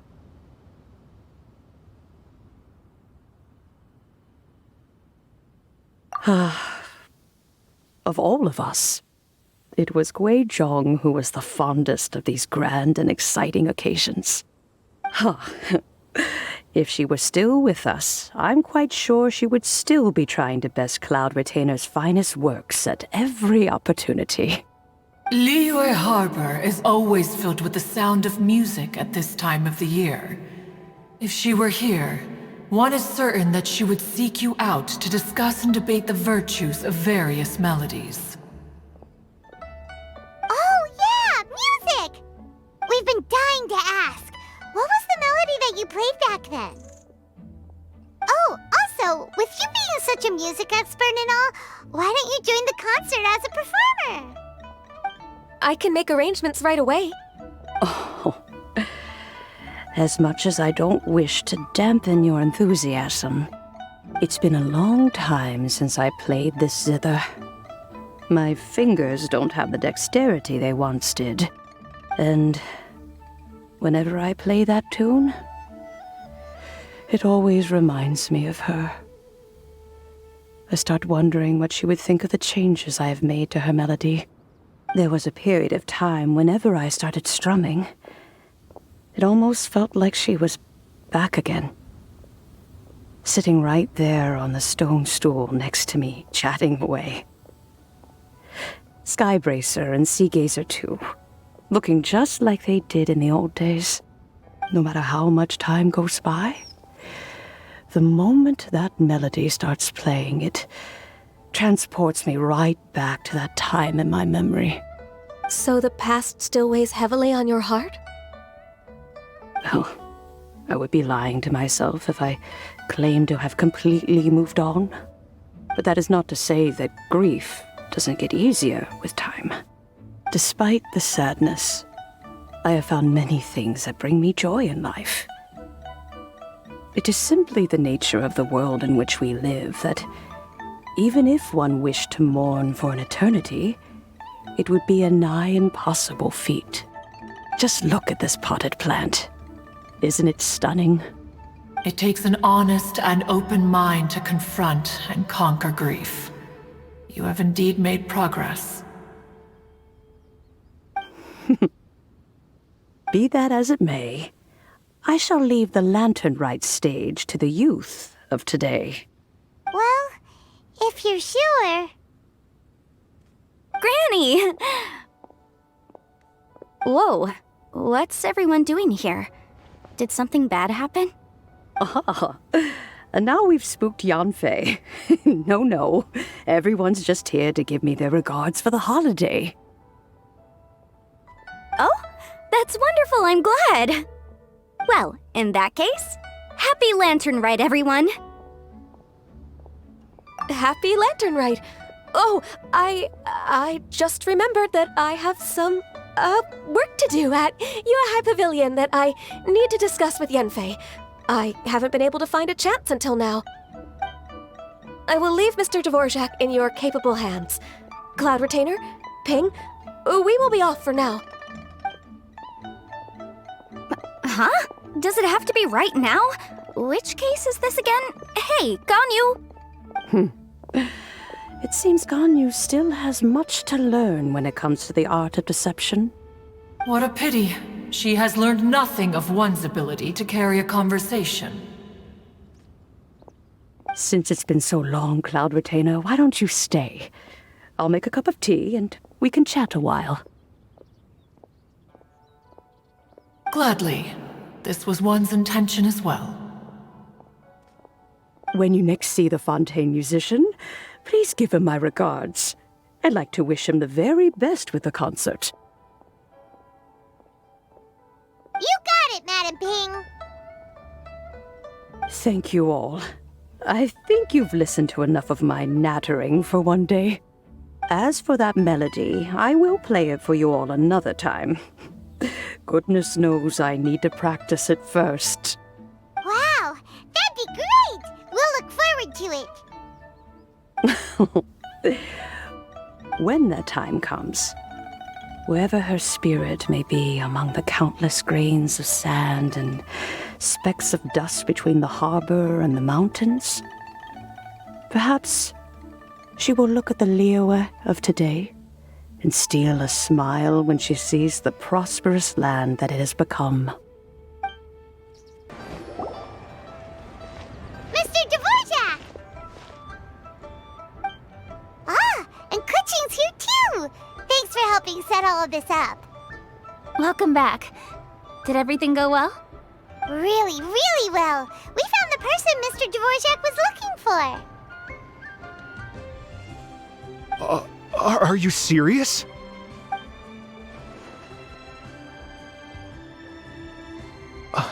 I see. So the melody my ancestor heard was an adeptus remembering her late friend? That certainly explains why it was such a powerful and poignant tune. Huh. That's a really interesting first reaction. Guess that comes with having a musical mind. I have to say, though, it's hard to believe that the fairy from the tale is now an elderly granny. Oh, Paimon knows exactly what you mean. Normally, Adepti don't age at all. But Streetward Rambler, or Madam Ping as we know her, probably only became old because it's what she wanted for herself. Madam Ping possesses vast knowledge and great wisdom. Whatever physical form she may decide to take, her mind and wits are as sharp as they come. Yep, Kuching summed it up perfectly. That's exactly what Paimon was trying to say. I think... yes. I must thank her in person. That can wait until after the concert, though. For now, I need to devote all my emotional energy to the performance. Ah, speaking of, Madam Ping wishes you all the best at the music festival. Paimon has a sneaking suspicion that she'll stay in her usual spot but listen to the performances from afar. Wait, are you serious? Oh no, now I'm starting to get nervous. Okay, alright. Nope, another rehearsal is in order. Please excuse me, everyone. Mr. Dvorak? He's already gone. Paimon wasn't even finished telling him everything. Before we set off on our search with Ganyu, he asked us curious about what music means to people. After our recent adventure, Paimon thinks we have a lot more to say about that now. Please, share your insights with me.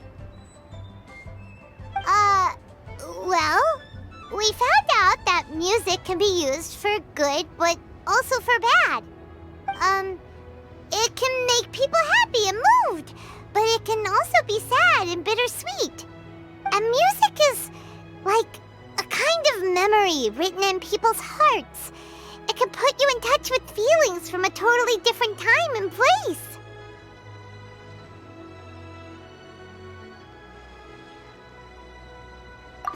It sounds like you had an eventful trip. Don't worry, I'm sure Ganyu will fill me in on all the details shortly. Wait, does that mean you're gonna carry on working? Mm-hmm. Just a few things to wrap up. All the groundwork is done. As long as everyone enjoys the festival activities, all our efforts are worthwhile.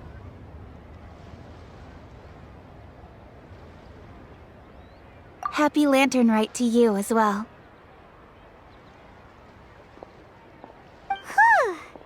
That should be everything taken care of, right? Oh, no, wait. Paimon feels like she's forgetting something. What was it? Oh, it feels like it was a while ago. Shoot! Latent... Wait, no. Anyway, fancy bamboo shoots! Zhongli said he wasn't in a hurry, so if we went now, there's probably still time, right? Anyway, even if we don't make it, it's not our fault. He could have totally picked them by himself. Ugh. Anyway, let's go check with him at Wangsheng Funeral Parlor.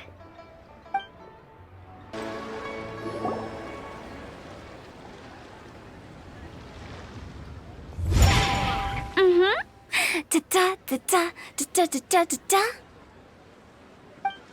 Da da da. Oh. All right, let's take a break here.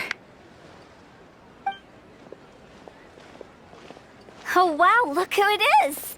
Are you here to hang out with everyone's favorite funeral director? So you're just casually practicing your rapping skills at the entrance to your funeral parlor? In broad daylight? Okay. After everything we've been through, you don't see me for a hot minute, and you're back to being scared of your own shadow. We have all this open space, a clear view of the mountains behind and the sea in front. Not to mention we have several invisible audience members enthusiastically cheering us on. It's the perfect spot to rehearse. Invisible audience members? Gotta say, it took me a few days to get used to Director Who's way of talking. Xinyan was pretty spooked too when she first got here. Just like when she sees a frog, but a giant frog with sharp teeth. Come on, knock it off. What's wrong? I've never seen someone look so confused before. Well, don't worry, because Director Who's here to explain it all. There once was a Fontaine musician who went around town on a mission. He came door to door for his iridescence tour, looking for acts to audition. With my words, Xinyan's chorus, and Yunjin as our mentor, we'll take the stage by storm with flames roaring and the whole audience calling for more. For sure! The whole dance floor will be yelling encore! Encore! Oh, now Paimon's rhyming along. But when you say flames roaring, are you sure this'll be safe? No, don't you worry about that. I'm pretty experienced on the stage, and I've already informed the Yuhong of all the pyrotechnics we're planning on using. Huh. Guess we'll just have to trust Xinyan on this one.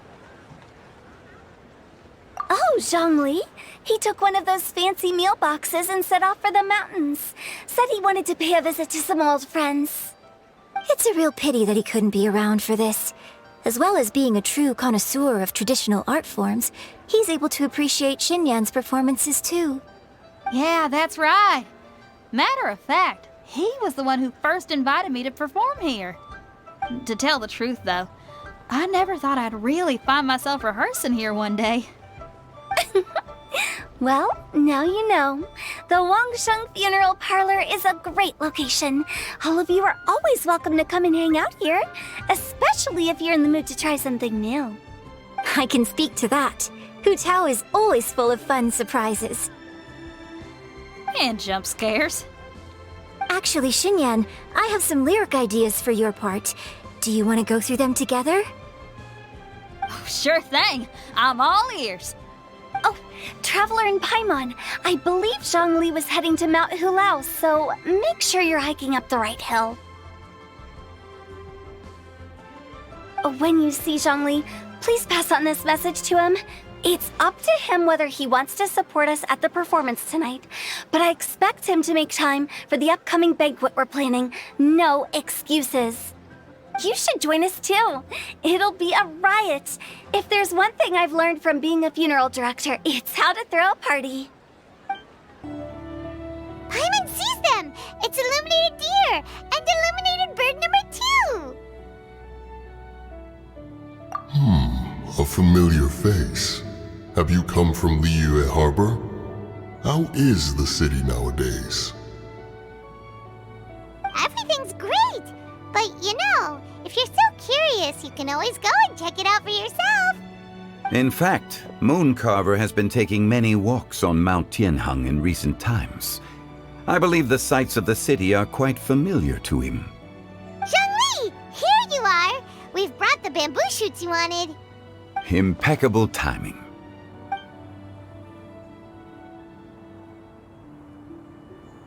Traditionally, bamboo shoot soup ought to be slow-cooked for many hours on low heat. Using Adeptus arts to hasten the process is something of a shortcut.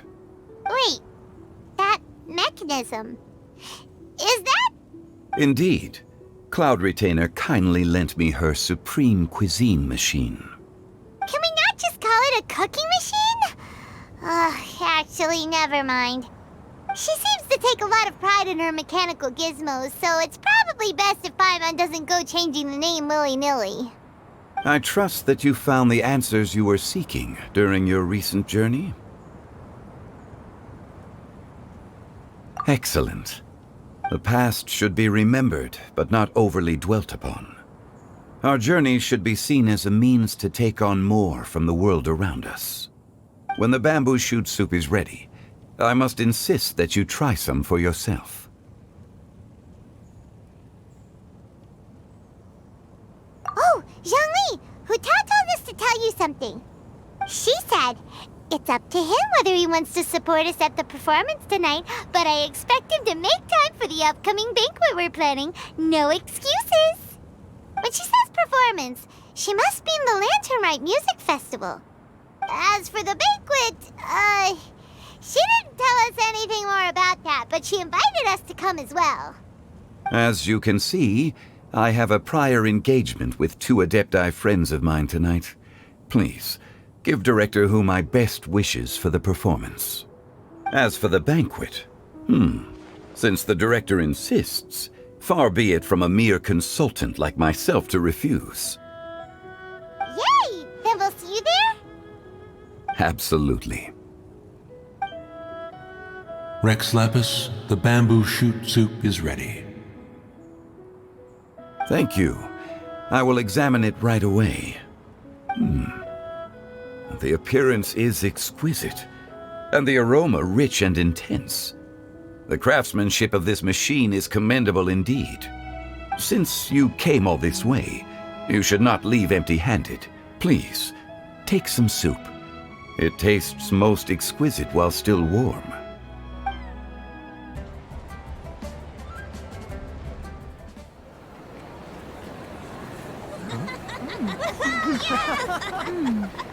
I'm honored to be here on the Iridescence Tour stage.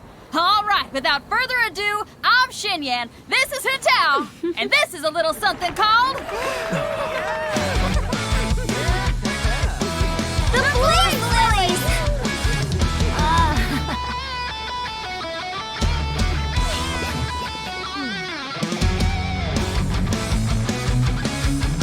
I'll hear blazing trails through the midnight sky, lighting up the world below. And when the crowds all hear my voice, they'll meet the spirit of rock and roll. Let's go! Hey, you butterfly, you too buzzing by, guiding your way to the afterlife, opening the path without a fright. Oh, I'll light the fire, watch it blaze across the universe. I'll spit my rhymes, watch you step, or you'll get burned. Hey, woo!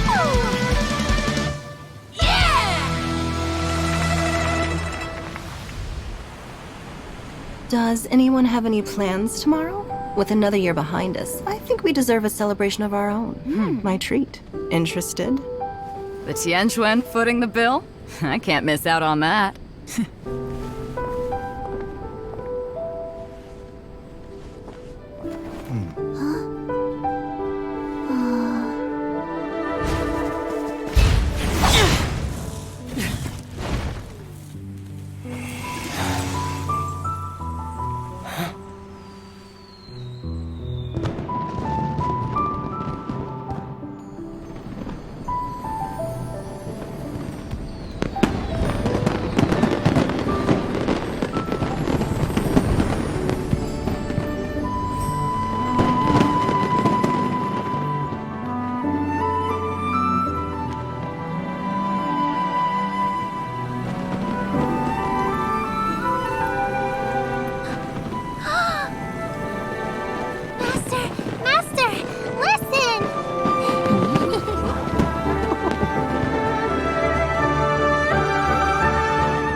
May the year ahead be a blessed one.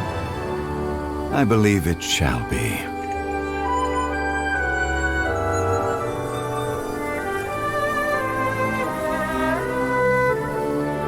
Master, the Xiao Lanterns,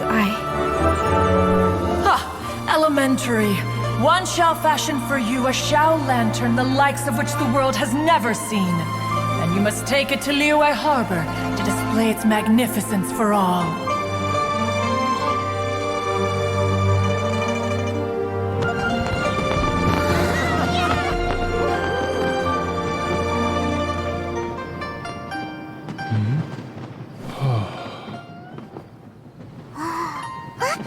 Listen! That must be Madame Ping!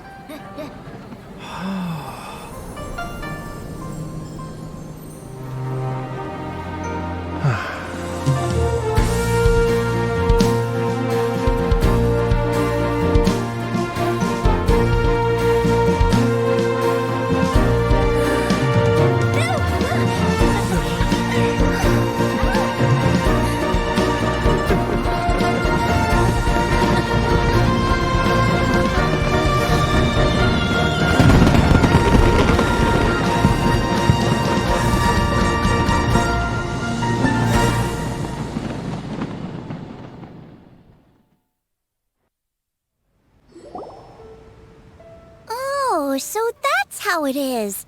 Thanks for the suggestions, Mr. Zhongli. I have them all noted down.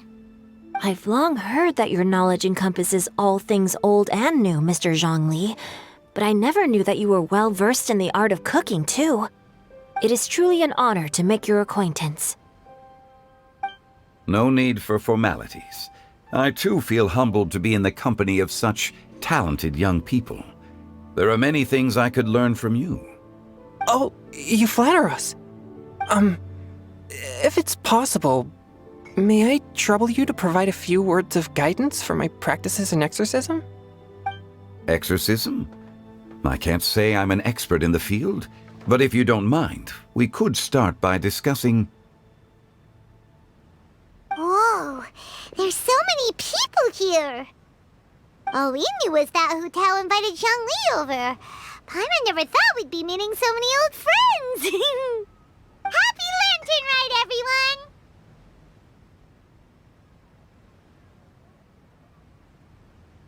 Likewise. Please take a seat.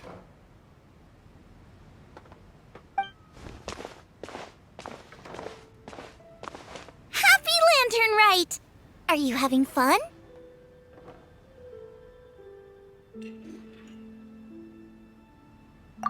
Me too. I've seen Xinyan perform before, but this is the first time I've watched something like this. I heard that the audience loved it too, and she's been receiving quite a lot of performance invitations lately. She's more busy than ever, and Yoonjin's gonna help her.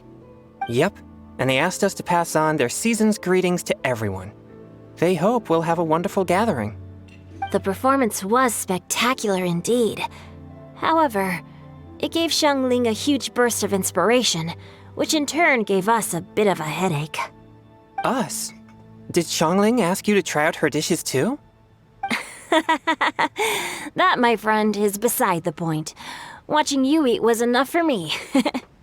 Come to think of it, I probably shouldn't have burdened Chongyun with eating my share too. Hold on, Xiangling came up with a new recipe? Let Paimon try! See?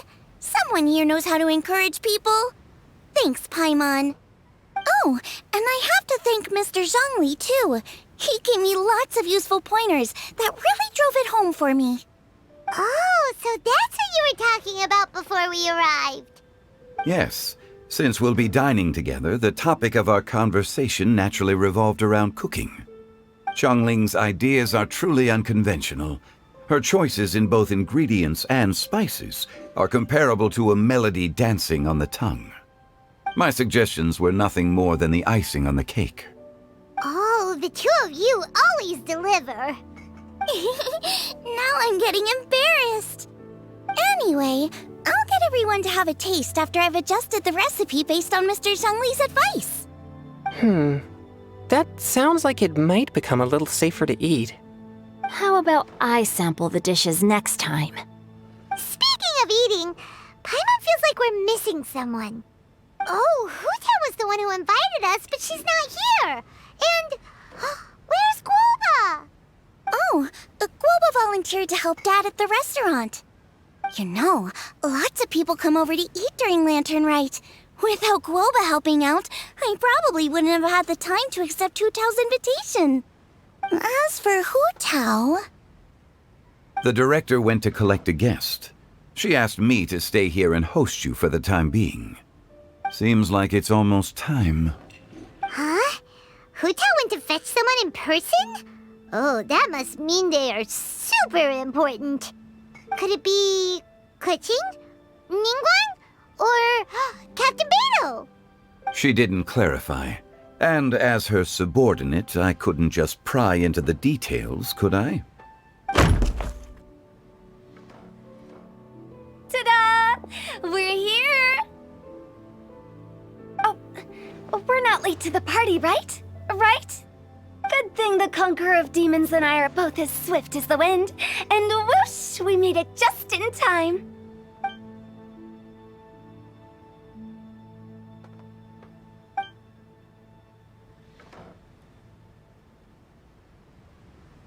Oh. I see. So the important guest is the Conqueror of Demons. I've been looking forward to meeting you. The director didn't mention anything when she invited us. What a pleasant surprise. Gathered here with us tonight are not only young and accomplished individuals, but also the protector of Liu's peace, Adeptus Alatus. To convene here with all of you is indeed a great honor.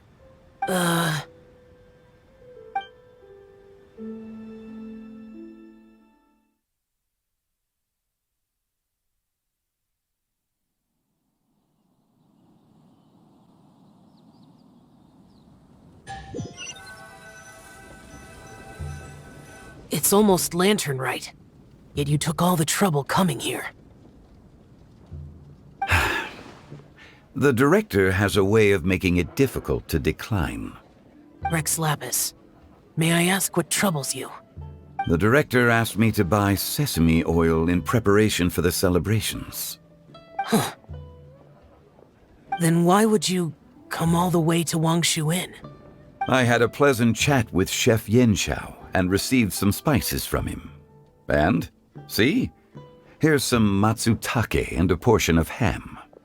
What about the sesame oil? It's a shame. I couldn't find the kind the director was looking for. I'm sure you're exaggerating, Zhang... Sir. There he goes again. Enough with the pleasantries. Go let our guests take a seat. Everyone here today is well known in their own field and has probably heard about one another to some extent. Some of us are even old acquaintances, so there's no need to be this formal. I heard that the Conqueror of Demons and the Traveler are pretty close, no? Great! You two sit together.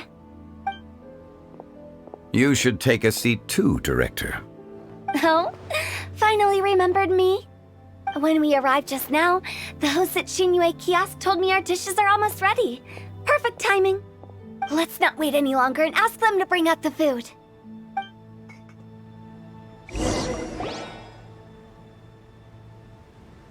Paimon would have never guessed the person who Tao went to fetch was Xiao. Oh, that's also the first I've heard of the Traveler and Paimon being friends with the Conqueror of Demons. You know Xiao Chu? Knowing is a bit of an overstatement. I've always looked up to him.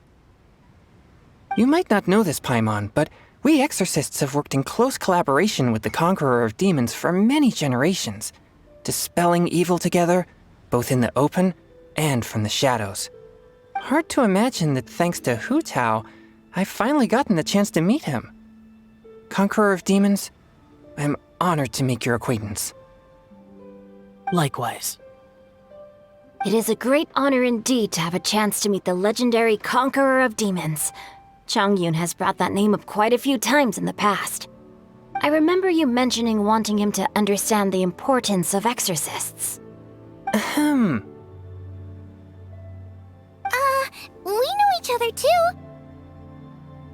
He helped try my dishes during the Masterful Chef's cook-off. I didn't think we'd have the chance to meet again. Happy Lantern Rite. No anecdote, however, compares to meeting you in person. I'm Xingqiu, Shangling and Changyun's friend. The pleasure is all mine. Whoa, everyone's getting all formal and polite all of a sudden. Paimon doesn't know what she should say anymore. Adeptus Xiao, mighty conqueror of demons, please accept Paimon's greetings too. Belated Happy Lantern Rite. Paimon tried very hard to look for a fancy word, okay? Don't be too harsh on Paimon! There's no need to be so polite. You're right. This was meant to be a nice little get-together between friends after all. Too much formality kills the atmosphere. I didn't plan this gathering only for everyone to walk on eggshells. Hiya. What's your true intention then? A little get-together between friends, sipping the finest tea and watching lanterns float into the sky, bidding farewell to the past and embracing the present with joy. And that is something our consultant would say. I think it deserves a standing ovation. Indeed. Exceptional acting skills, Director. As for me, I'm just here to have fun and treat everyone to something good. We all worked really hard this year, whether traveling or guiding, cooking, helping with the family business, exorcising evil spirits, or conquering demons. And of course, our consultant, who's been helping out at the parlor every now and then. Everyone has done some pretty amazing things. As the one who brought everyone together, it goes without saying that I'm the one most deserving of praise. Huh? Sounds kinda self-important, but Paimon thinks it's pretty amazing that she managed to talk Xiao into coming. He rarely ever enters Liyue Harbor after all. It wasn't as complicated as you think.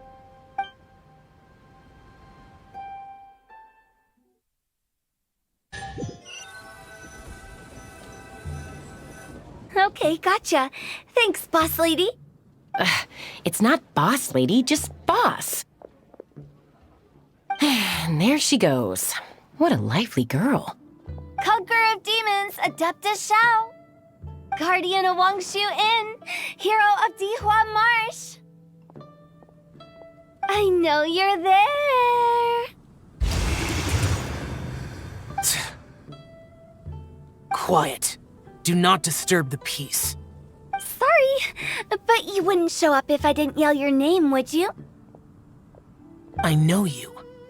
You're the 77th director of Wangsheng Funeral Parlor. Is there something you need?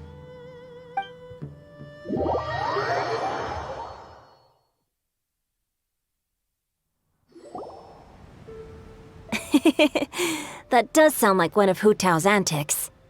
Did the Conqueror of Demons agree to come so that Hu Tao would stop pestering him? There might be other reasons. Smart guess. Huh? There's more to it? It gets pretty boring from here on. I talked about the funeral parlor's past relationships with the guardian yakshas. You know, just to be sociable. In the time of the Archon War, disputes were frequent, and disaster overtook the land. Humans couldn't escape from the torment of the plague, nor could they escape death. The Adepti vanquished the demons, the Millelith fought valiantly, and Wangsheng Funeral Parlor was responsible for purifying the diseased and sending off the spirits of the dead.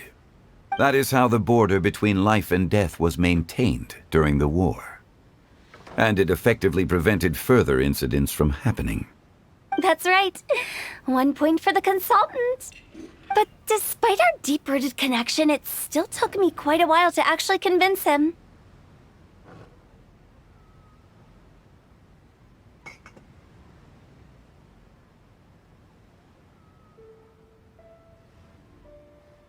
You know him pretty well, huh? This matter is out of my control, so I need to be cautious. True, but I've kept that in mind too.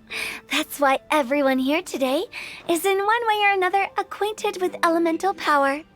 Besides, it'll only be for a short while as we dine together. There won't be any lasting consequences. But I didn't expect there to be so many people.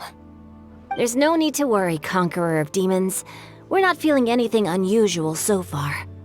Our young exorcist over here is protected by his pure yang energy, so he's probably the most resilient. That's not the same. And did you just toss your carrots into my bowl? Hey, don't look away. Huh? What? I'm siding with Chongyun. I saw that too. You're lucky Guoba isn't here today. He hates seeing people being picky with their food. If he'd seen that, he'd definitely make you eat all your carrots. Huh? Guoba would do that? Is he that uncompromising? But now that I think of it, Xianglin told me that Guoba used to be the stove god. It sounds like you've heard the rumors.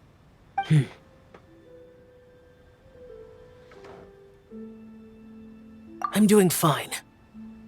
Not long ago, before Lantern Rite, I met an old friend. Thanks to his help, things have been a lot more stable than before.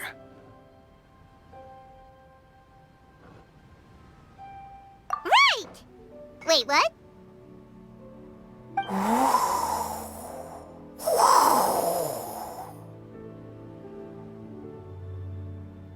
Seeds of story, brought by the wind. And cultivated by time. Did Paimon just unconsciously complete the thing? That voice. Could it be?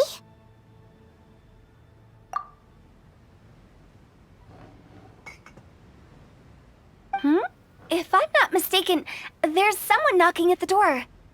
Don't just sit there, Zhongli. Go welcome our guest in. No such need. I'm coming in.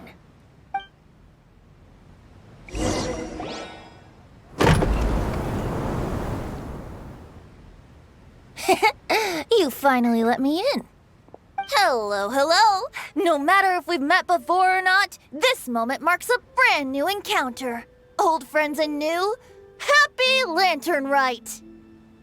Oh, it's the tone-deaf bard. Oh, he seems to carry a valiant breeze wherever he goes. It looks like we're gonna be friends. Fate has brought us together, so come on, take a seat and be my guest. Help yourself. Oh, I'll ask them for another set of cutlery. This young lady here is as bright as a fresh bouquet of flowers in the morning's rising sun. She no doubt is the one with the most authority here. Whoa, these dishes look amazing! Is it really okay for me to join in? All right, I'm digging in. Huh, it's you. Oh, isn't this Genu? Genu?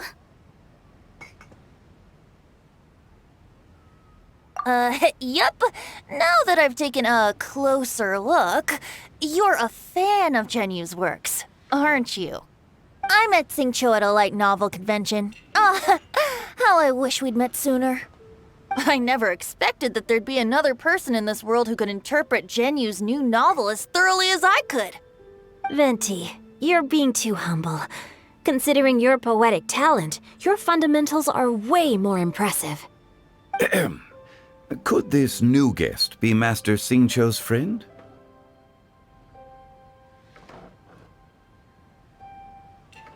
Yeah! Xiao, you remember me too, right? We had a chat not long ago. Yes, yes. Monsters become more active than usual as we get closer to Lantern Rite. I was patrolling Dihua Marsh a few days ago, when I happened to run into this... You've already forgotten? I'm a bard, remember? And bards go around singing wherever they like. Oh, right. And this bard was performing in Dihua Marsh. It was a moving melody, and it made me feel relaxed and at ease. I couldn't help but stay and listen. Thank you for your patronage. I understand now, too. I'm Zhongli, currently working at the Wangsheng Funeral Parlor. It's a pleasure to meet you, new friend. And I'm his boss. Oh, and if there's anything unsatisfactory, let me know anytime. That's very considerate of you. Oh? No wonder. Only a boss as savvy and reliable as you would be able to hire such an impressive consultant. Oh, you're too nice, Venti. Not to brag, but our consultant truly is impressive. His knowledge extends across the stars and the land, and there's nothing throughout history that he doesn't know. From the sophisticated way he speaks, it's hard not to suspect that he could very well be an adeptus in disguise.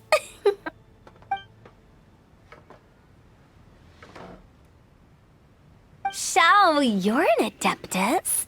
Do you think it might be possible? Sorry. I'm only good at conquering demons.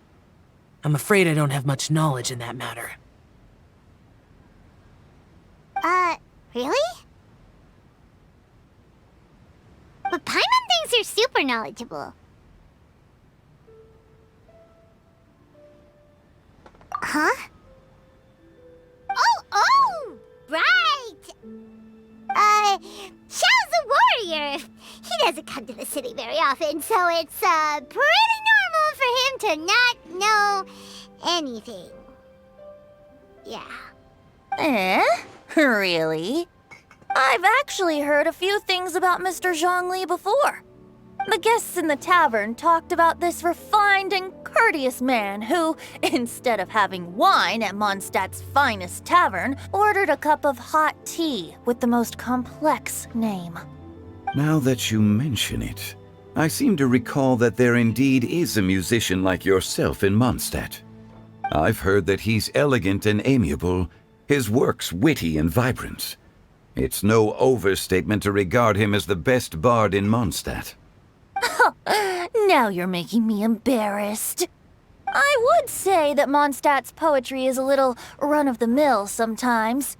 There's one I heard a while back that went, The old house is renewed, welcoming the spring breeze, awakening old memories. The meaning's there, but the word choices are unimaginative, and there's a distinct lack of literary flair. I think so too. The composition needs a little jazzing up. If I were to give it a go, I'd make it An old melon on a vine, a new flower that grows fine. Oh, good one! It feels unique and has a nice ring to it. You have great taste, Venti. I was right about you. Let's shake hands. Of course, of course. Hey, Shincho! Mind lending me a few books when we get back? Pick out some well-written ones. I don't know if it's my own lack of literary knowledge, but I couldn't tell the difference between those two. I don't think it's your fault. Chongyun's right. It's not our fault. Oh, you have a point. But speaking of, why is the tone-deaf bard here? Are you here to take part in Lantern Rite too? I heard that Liyue will be hosting a Lantern Rite music festival this year. As a musician myself, how could I possibly resist the temptation to come take a look? Or listen. Getting to know other musical styles is essential to sparking inspiration, don't you think? As for the Fontaine friend who hosted the festival, I saw him near Stone Gate the other day. The Iridescence tour has finally been held successfully for once, so I had to congratulate him. Don't think anything of it. By the way, I was watching as you entered Shinyue Kiosk, but no one seemed to notice me. Should I say that it's because I'm an expert in hiding, or that a certain someone deliberately ignored the sound of the wind? Whenever Lantern Rite comes around, Liyue Harbor becomes bustling with activity. People are all busy watching the lanterns and strolling around the shops, and they might just go travel somewhere on a whim. It is rather difficult to predict another's whereabouts. The festival is in full swing and proceeding smoothly, and we're all gathered here with friends, new and old. This is no doubt a wonderful occasion worth celebrating. To come together with all of you at the beginning of the year, one can't help but be filled with joy. In a moment like this, I propose we raise a glass together. In my case, tea in lieu of wine.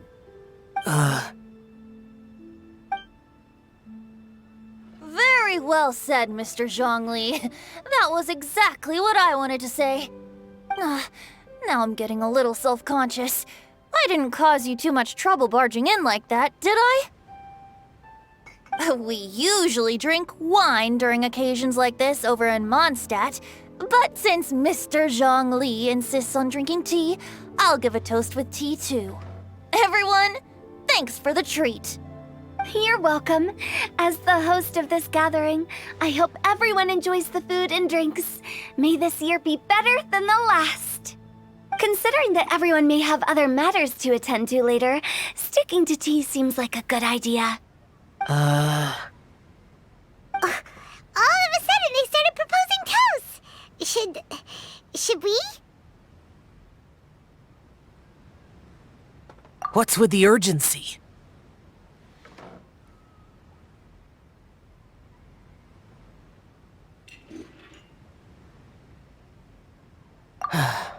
Sure. Have you two finished eating? It's always nice to have a breath of fresh air after a meal. Helps with digestion. Paimon will come too.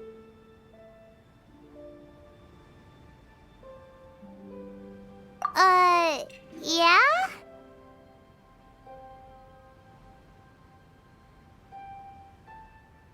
Okay then. Don't forget to come back.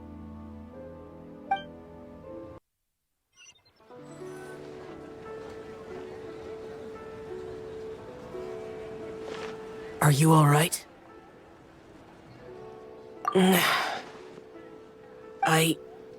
It's hard to describe. It's not that. There were those among the Adepti who loved gatherings and idle chit-chat. Sometimes they would call up a few others for a drink. Even I got dragged along to their gatherings many times. The Adepti all have their specialties, making most of them proud and arrogant. Everything they say is straight from the heart. It never gets too complicated. But this time...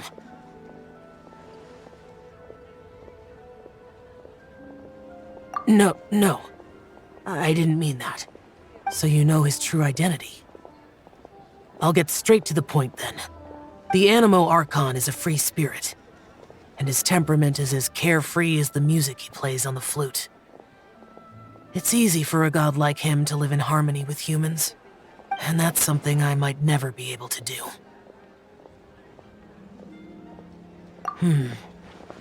That does sound like something you would say. No matter. I know my circumstances. Whenever I think of the ordinary conversations I've had with you, it feels strangely novel. Yes. The parlor director went out of her way with the invitation, so it was difficult to turn her down. I had made mental preparations before agreeing to come. She told me that all the guests today would be acquainted with elemental power, and I knew that you would be here. But I didn't expect the other guests to be...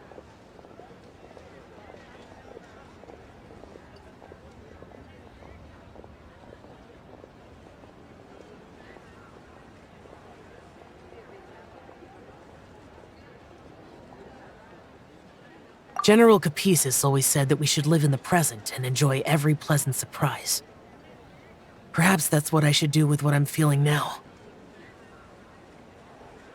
But I think he meant designing clothes for those around him. The clothes were intricately designed, but inconvenient to wear. Brother Bosacius never tried to hide his distaste in front of him. Rex Lapis did like his designs and even collected quite a few. The outfit he wears now was also designed by General Capisis himself. I never saw him wear this during the war. I didn't expect him to start wearing it later. Oh, here you are. I'm not intruding, right? You're not. What is it? Hu Tao saw that everyone's done eating and asked the staff to bring out the desserts. Paimon got so anxious that you weren't back yet that she scarfed down her dessert without the usual slurping and munching. To be honest, I was kind of worried too. You looked a little restless just now, and I thought you weren't used to the food here and was planning to head back to Wangshu Inn for something Yanxiao made. You're worrying too much. Why would I? Anyway, let's head back. Please wait! There's another reason why I came looking for you. Here, take these. I brought them for you. Almond tofu? Yup.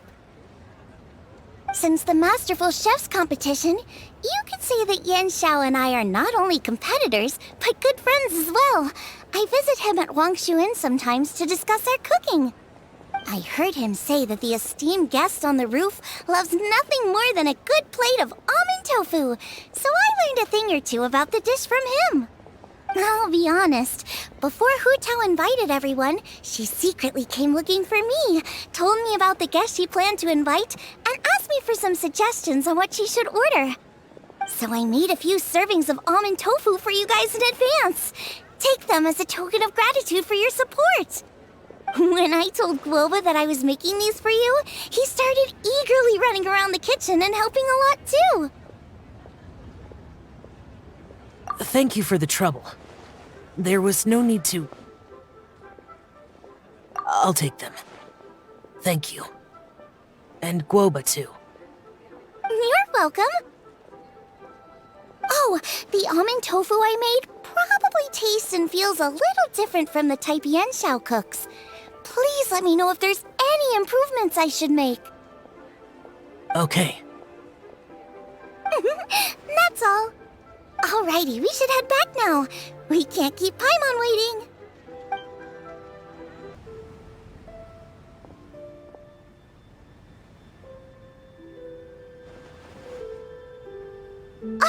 You're finally done whispering secrets to each other? So much for promising Paimon you'll be back soon. How could you say that to Paimon? In that case, case, besides having no sense of time, Paimon will let you know what having no sense of fullness looks like. Your dessert is all Paimon's! Sorry to keep everyone waiting. No worries, we're all just chatting here. There's no serious business to take care of. Whether we're chatting outside or inside, it's all the same. Paimon's too busy eating to talk to you. But even though we're all well acquainted by now, I think this festive gathering deserves something ceremonious. Oh? Is this some local custom? Nope. This is something I made up so that good luck will be on our side, that's all. Spontaneity is the best choice to make here. Let's use this incense burner on the table. It's been lit for so long now that the incense is running out. I'll leave refilling and lighting the incense to the most distinguished guest among us all. Lighting the incense will signify continuous growth and prosperity in all our endeavors in the new year. I see. Perfect symbolism, as expected of Hu Tao. And speaking of the most distinguished guest here today, I'm sure we all agree that it's Mr. Zhongli. I'm not very familiar with the details of his past deeds, but chatting with him has been a real eye-opener, even for a bard who has traveled all across the world. If knowledge were a form of power, one could even say that you're a wielder of unlimited strength.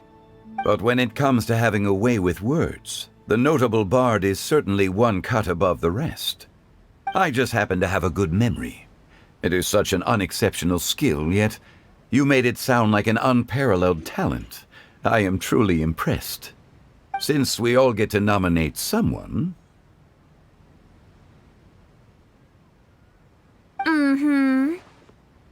I think it's only fair that we let the parlor director light the incense. Huh? That won't do. Don't flatter me just because I'm your boss. We are looking for the most distinguished guest here. As the host, I shouldn't be involved in this discussion at all. Now that we've enjoyed this table full of delicacies, how about we let our one and only chef here do the honors? Is this really the way this works? I didn't cook any of these dishes. It's not a big deal. Just look at her! Xiangling, the disciple of an adeptus, the stove god's best companion, the winner of the Masterful Chef's competition. The only heir of the famous Wan Min restaurant. A good old friend of mine. There's no better choice. Why does Paimon feel like we're back at square one again? Please stop! You're making me embarrassed. If we're looking for a distinguished guest, surely the second son of the Feiyun Commerce Guild counts. It's one of the largest commerce guilds in Liyue Harbor. Huh? Don't get me involved in this. Ooh, not a bad choice. With the Commerce Guild's young master lighting the incense, we're all sure to make a huge sum of mora in the new year. That's not how it works. Making a fortune is indeed a fine wish, but it's of lesser importance than good health and happiness. Which means we should choose Chongyun, the skilled exorcist who keeps everyone's home safe from evil spirits. Huh? Now you're nominating me? I can't be the one when we have the Conqueror of Demons right here. Adeptus Xiao has the most seniority among everyone here today. We should... I refuse. I am most certainly not the most distinguished guest here. You should all be able to make the right judgment based on your observations. One person here is well acquainted with everyone else.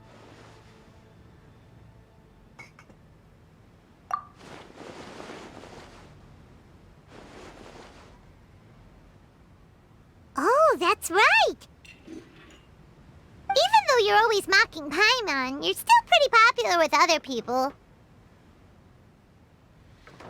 No, wait! Paimon said she wouldn't talk to you again. Huh? Who else is there? Huh? Huh? Does that mean Paimon's the most distinguished guest? Oh, well, that was unexpected! I agree. Paimon's just the one we need. Without a friend constantly by your side, a long journey would become dreadfully lonesome. But once you have someone there to brighten up the atmosphere, everything along the way will become lively and vibrant too. Ah. The traveler has traversed many nations and left behind a great deal of fascinating stories. But without Paimon, they would have become quite monotonous. Paimon plays an indispensable role in making your journey a happy and smooth one. You guys, Paimon's not used to being praised like that. Those were genuine compliments, right? Thank you. You made Paimon wait for a long time, but Paimon's not mad anymore. Don't take everything to heart, Paimon. Friends tease each other all the time. That is indeed true. That means Paimon is as important to the traveler as Guoba is to me. Looks like we've come to an agreement. Any objections before we proceed? I trust the traveler's judgment. Then Paimon it is. And now, the world's most excellent traveler's greatest companion, guide, and friend, Paimon, will be refilling and lighting the incense for us. Here you go. Take the match, and don't burn yourself.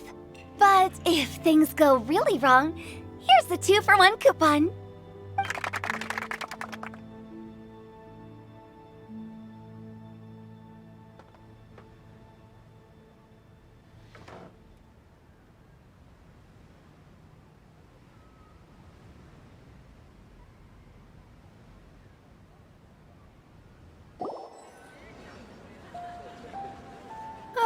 It's getting late. I won't take up any more of your time. You're all free to go as you please.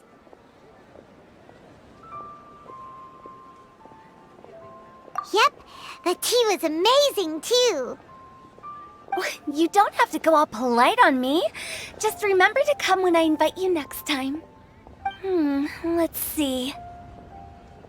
It's dark out, so I'm going to accompany Xiangling, Xingqiu, and Changyun back home. As for the rest of the guests, I'll leave them to our consultant. No need. I'm headed towards the harbor to meet a friend on the ship. There's no need to trouble one such as Mr. Zhongli. I think you know the place I'm talking about. Come meet me anytime.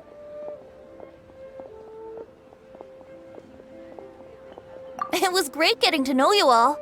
Let's meet again when the spring breeze begins to blow. Bye. Oh, we should write poetry together sometime. We'll catch you all later then. Don't forget to return to the parlor later. There's something I need you to do. Understood. See you later.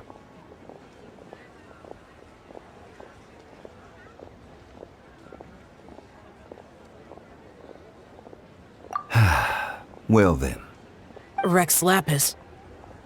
Just Zhongli will do. I live as a mortal in Liu Harbor now. I am just one among many who begin work at sunrise and retire to rest at sundown. If we were to consider status and seniority as Zhongli, I should be respectfully referring to you as Adeptus Shao. Heaven forbid.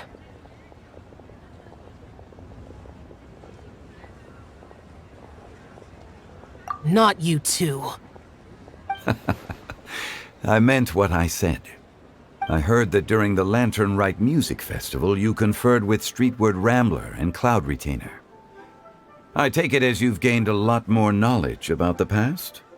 The same truth will sound different coming from different people. As more bear witness to a story, feelings and interpretations expand in variety too. I once had a pleasant chat about the past and present with a Sumeru scholar named Soraya, and learned a few things about her research topic. From the evidence she found and the conclusion she made, her area of research is already very close to the truth. But there are multiple sides to humans and gods alike. In the legends recorded by humans, some gods were depicted as arrogant and condescending, while others were kind and capable. But whether to me, Streetwood Rambler, Cloud Retainer, or younger adepti such as Shao and Ganyu, those adepti and gods that may seem extraordinary to humans are something more akin to close companions. This was as true back then as it is right now. Just how Shao may seem unapproachable to most, but the Traveler has proved otherwise. So there's no need to dwell too much on certain things. Zhongli, what you're saying is... It looks like you understood what I meant. Ah. The director asked me to accompany you on your return, but I don't think you'll need my protection. I'll be taking a walk around and admiring the night scenery. After that, it'll be time for me to go back and meet up with the director. Goodbye for now. Bye, Zhongli! Everyone's gone now. Paimon always feels a little empty inside when a lively celebration ends. But at least you always stay by Paimon's side. No. Paimon got it mixed up. Paimon, the best and most distinguished travel guide, will always stay by your side, Traveler. Good that you were aware of that. Shell, is there anything else you want to do? We could take you on a tour of Liyue Harbor. No need. I've stayed here for much longer than I had expected. The city lights are a fine sight, but it's time for me to leave. The events of today occurred so abruptly. I appreciate your kindness. Okay. I'll see you next time then.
Witness the power of Gugwa to ashes! The fuse is lit!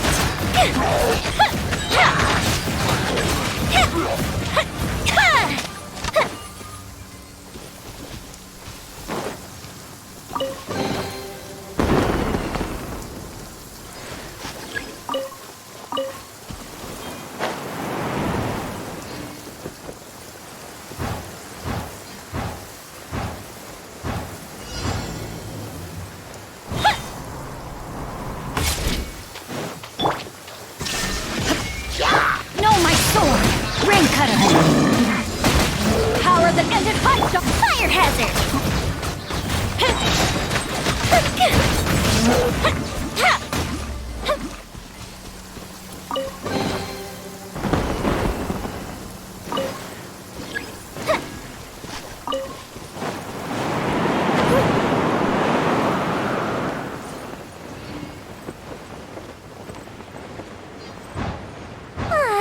This is great. I feel so relaxed all over. I could almost float away.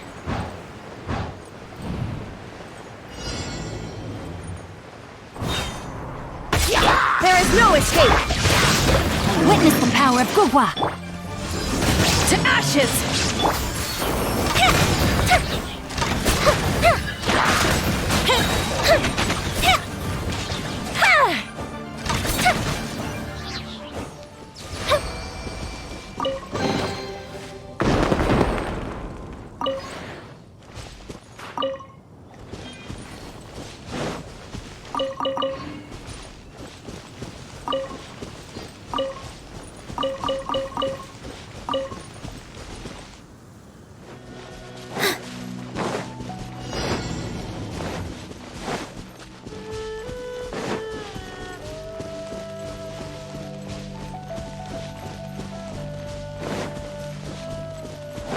Want a taste of my hammer? A new job.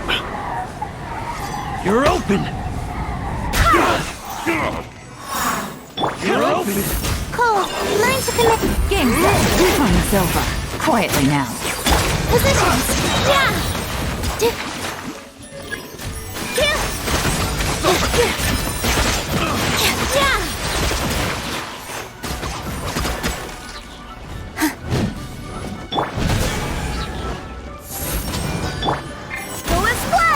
Busted.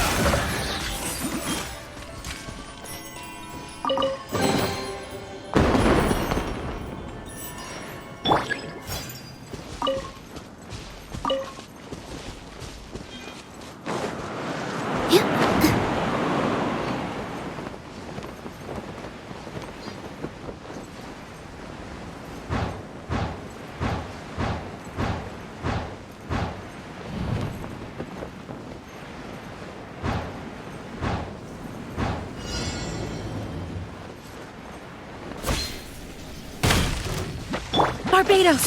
Guide us! Stars, shine for me. The night. Quietly now. Here comes the catch. With all my strength. Yeah!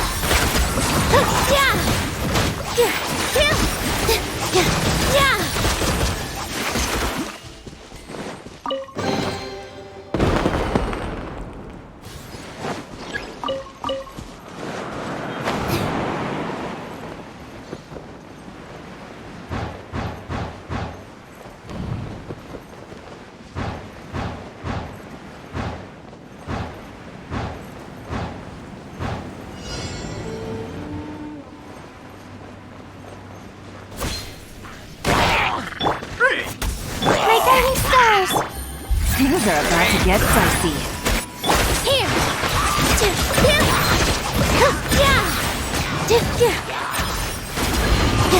Dance with the wings!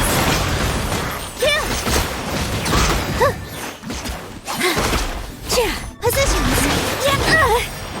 Not now! Busted!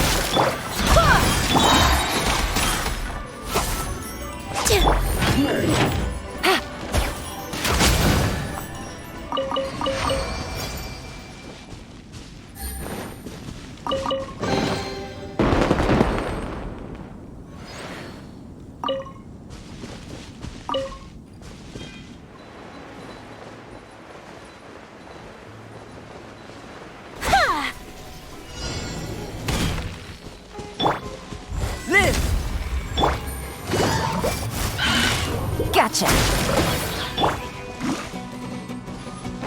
I'm going in! Witness my great undertaking!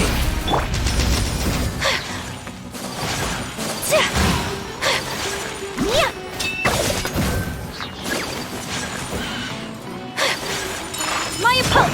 Coming to be!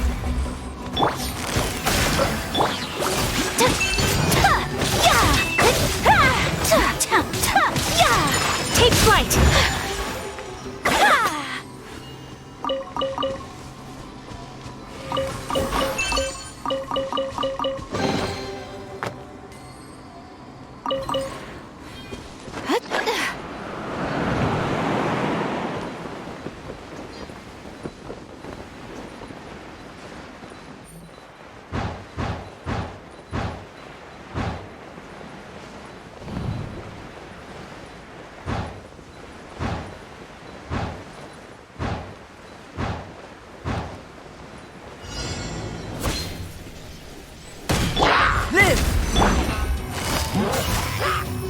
Busted. Let's light it up! My apologies!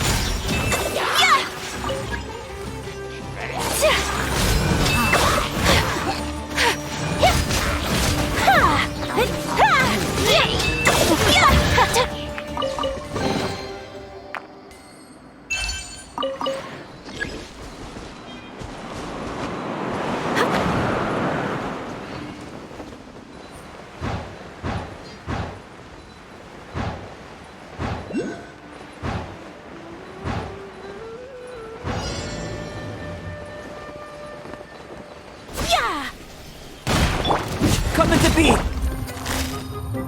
Fellow ready for trouble? Quietly now. Everybody stand back!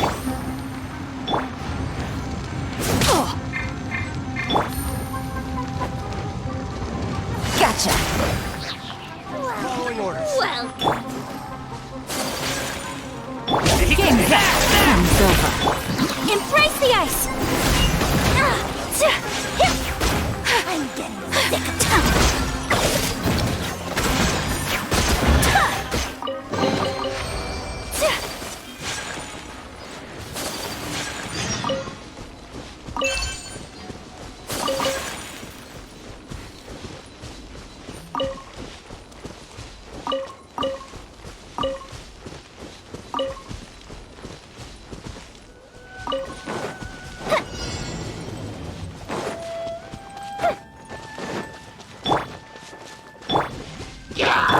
Illusion shattered!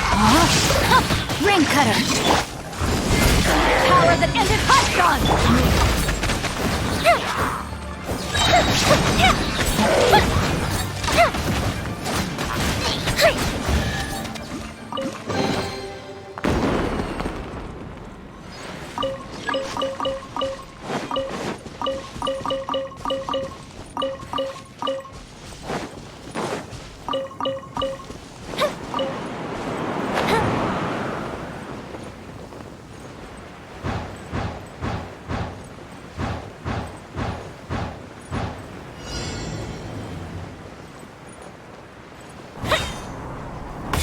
There is no escape! Rain outlines your fate. Let me... to ashes! The fuse is lit!